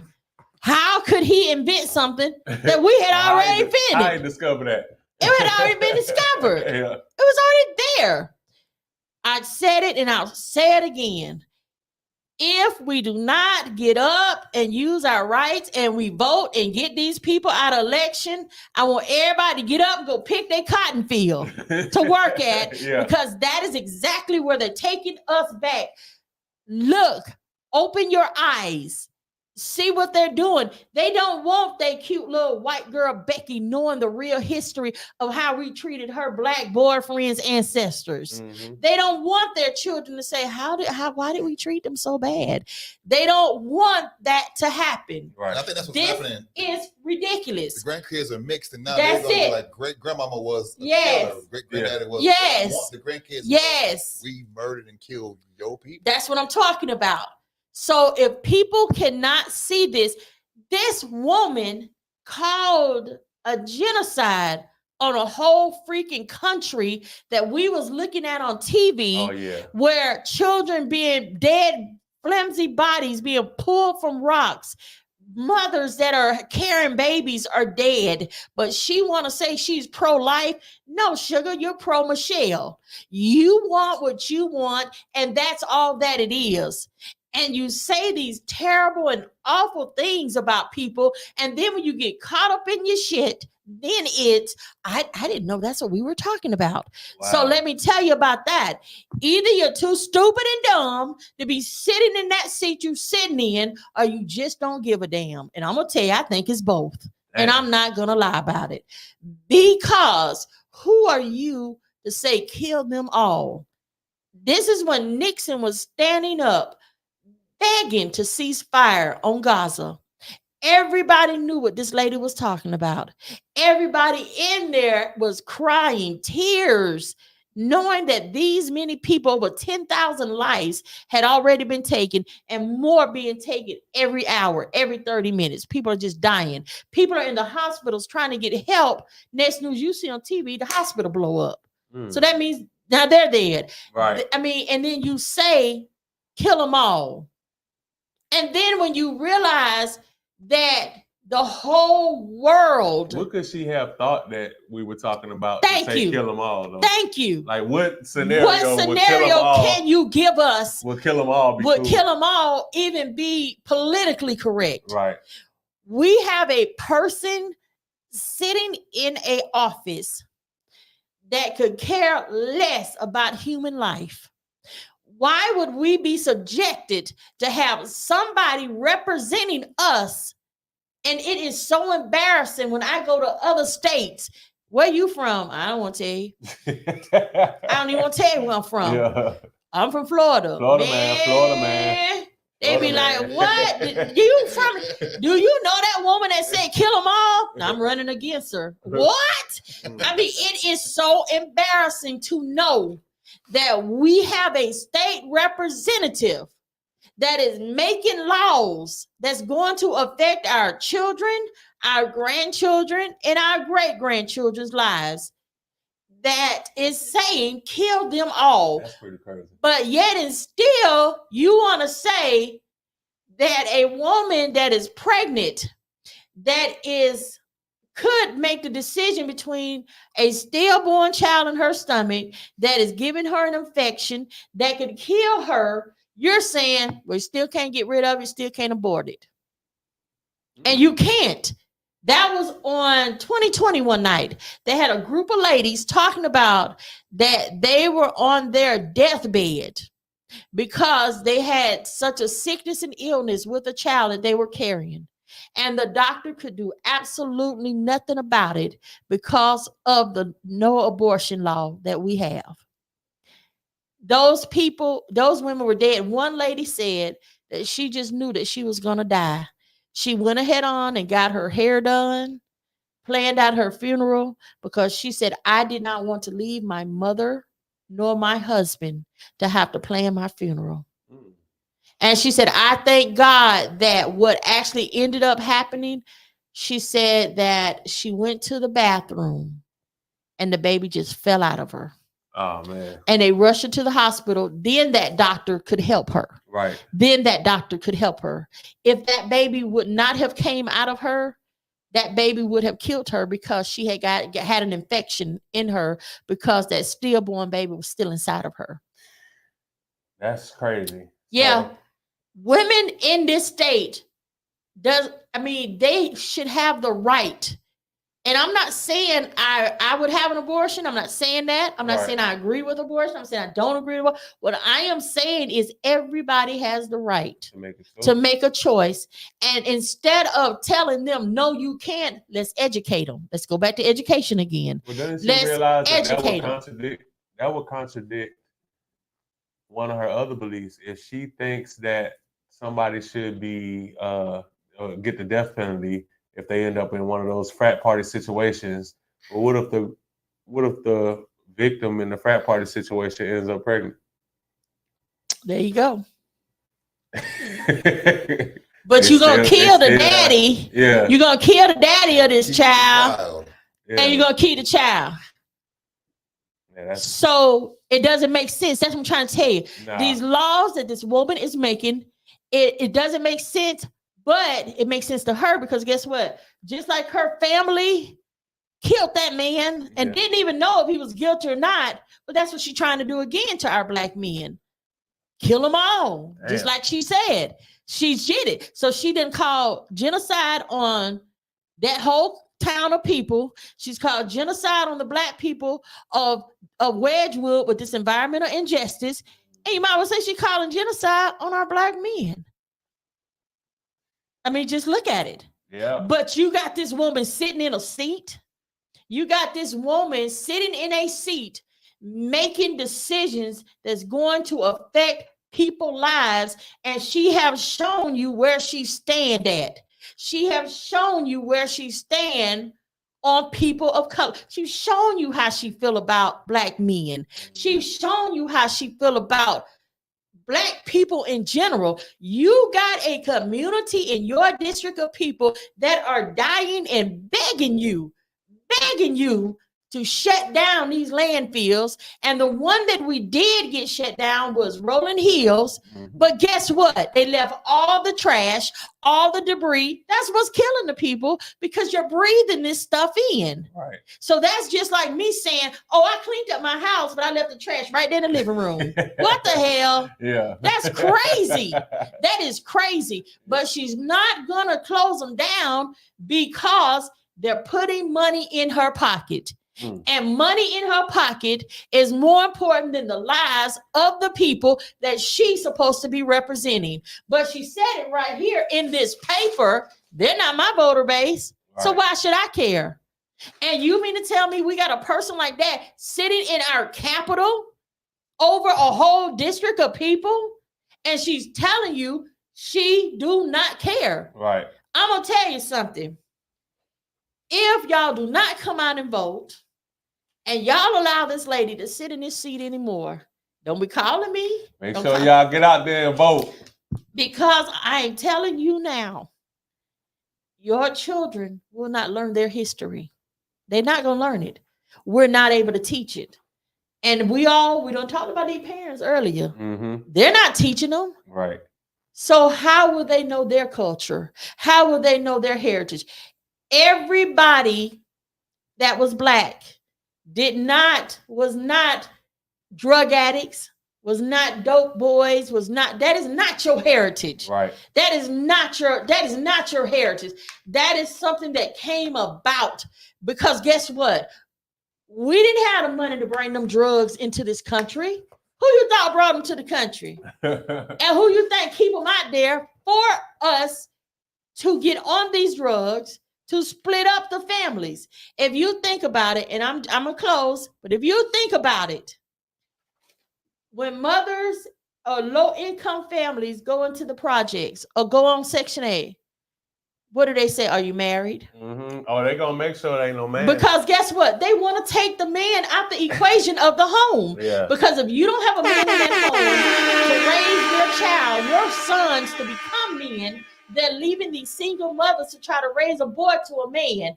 That's very difficult to do. I have 2 sons, and I thank God every day. They are wonderful young men. Ain't seen no jail cell. And I thank God. And I'm going to tell you, I had some praying people in my family, and I'm a praying mother. But I'm going to tell you, I had brothers. I have cousins. I have my father that's been with me since day one of breath. So yeah. I had men, and their fathers was in and out, you know, because sometimes when the relationship don't work out, they divorce the children too, and that's terrible. Yeah, that's and terrible. we got to stop doing that, black men. We got men in general. We got to stop doing it. I'm gonna tell y'all something, and I'm gonna close. But this election year is very important, and I'm not playing, and I'm not joking. Your children, our children. I don't care if you black, white, Puerto Rican, Hispanic. Black history is everybody's history. They need to know their history, the culture. There is not, I really don't think there's one person that is just a total solid white. I just don't think that. It's been too many mixtures in the pot. This is everybody's culture. This is everybody's history. Y'all have made European history everybody's history. Yeah. So why we got to be, why does it have to be black history? Really? Right. This is everybody's history. And our children, they need to know we had the first heart doctor was a black man. Mm-hmm. Let me tell you, they made a joke out of the folding chairs, but a black man made the folding chairs. Now, how's that for irony? Yeah. Y'all remember how that man took that folding chair? A black man did that. Let me tell y'all something. I am the first, and look it up. Please look it up. Black female to win a primary in District 1. Whoa. We have never had that. And I need to make history again. I need to win the primary in August.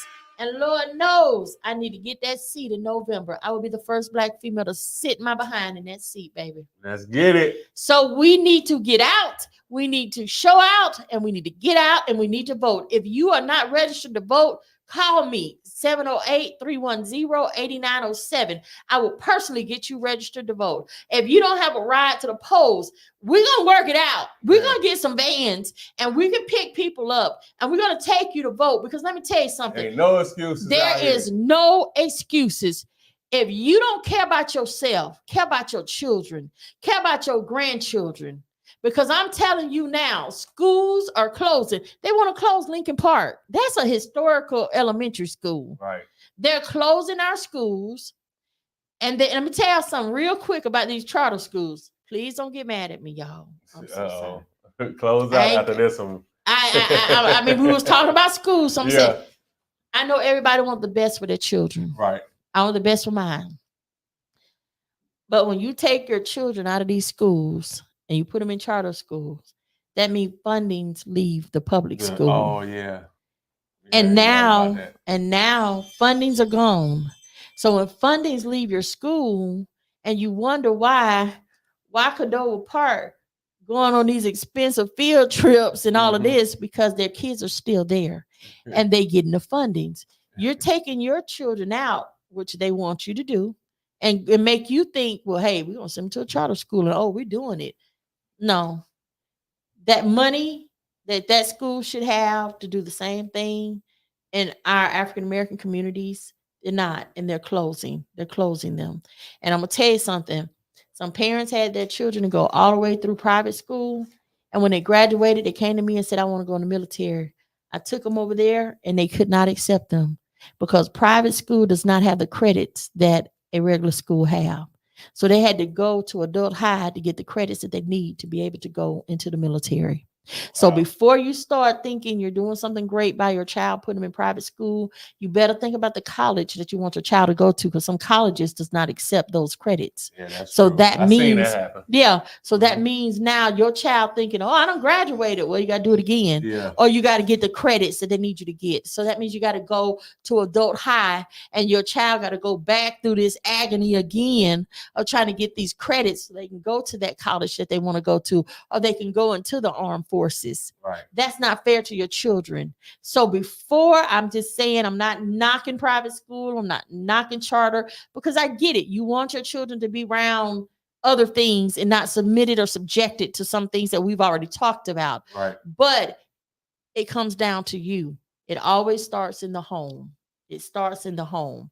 And your child don't have to be subjected to stuff. If you take the time, you spend time with your children. And I know a lot of people say, well, I want to have a life too. Well, guess what? You should have thought of that before you brought a life into this world. That's what my mama said to me.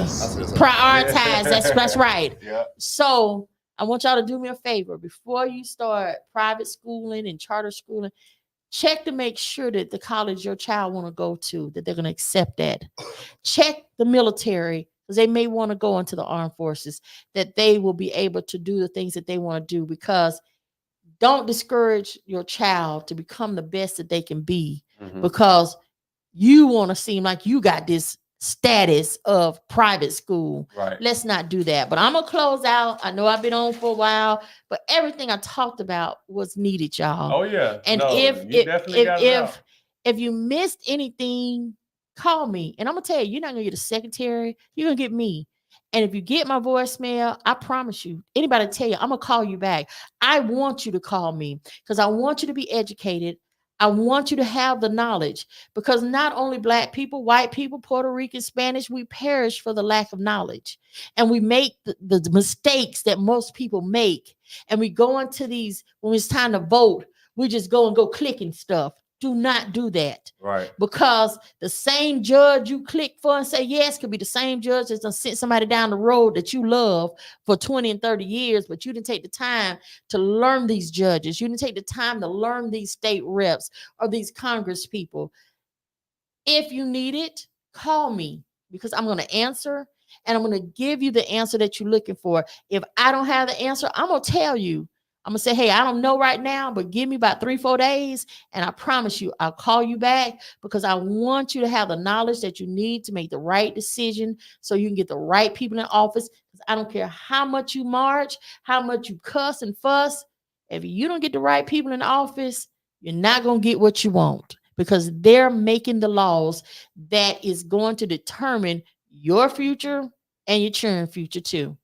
Because the knowledge that your children need in the school system, they're not going to receive, because the hands and the laws that are being made by the people in our capital in Tallahassee. So with that being said, my name is Franscine Mathis, and I'm running for State House Representative for District 1, and I need your vote. I need your support. Go to Ag Blue. You can look me up. You can donate to my campaign.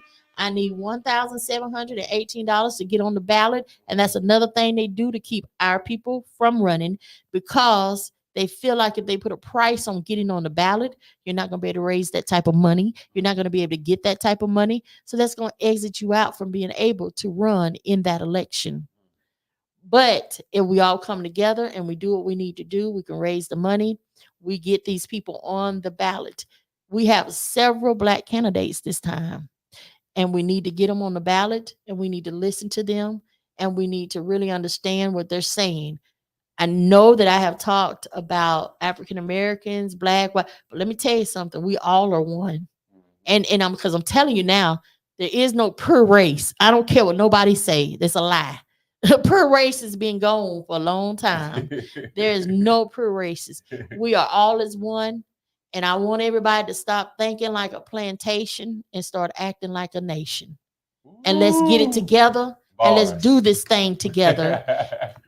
And let's make this happen. Let's make it happen. Let's make it happen. My number is 708-310-8907. Call me anytime, because this is important. And this is going to affect us for a very long time if the wrong people get in these seats. If Trump, and I'm going to say his name, He sat here and threatened a whole nation. He said, if I don't win this presidency, it's going to be a bloodbath. What is that? And you mean to tell me that you will vote for a person that has threatened to kill the whole nation? Because if he don't win, we're going to see a bloodbath. And these same people that we are running against for this state house, they are Trump fans. The lady I'm running against, when Trump came to Pensacola to speak, she opened it up. She was the opening speaker. So we know where her mind is at. Right. We got to get rid of these people, y'all. I need your vote, and I need you. Haley needs you. I need you. And you're going to see us out here working hard for our community. You're going to see us out here doing things that need to be done.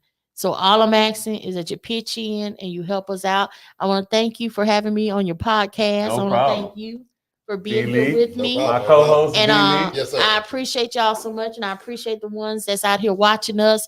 I Yeah. want y'all to go back and look at this, because y'all need to see that video that he put up here, or Oh, that yeah. that thing. Read it. I want you to read it, because I'm telling you, they want that lynching law to come back. They want Jim Crow laws to come back to Florida. Some people say in parts of Georgia they do have it.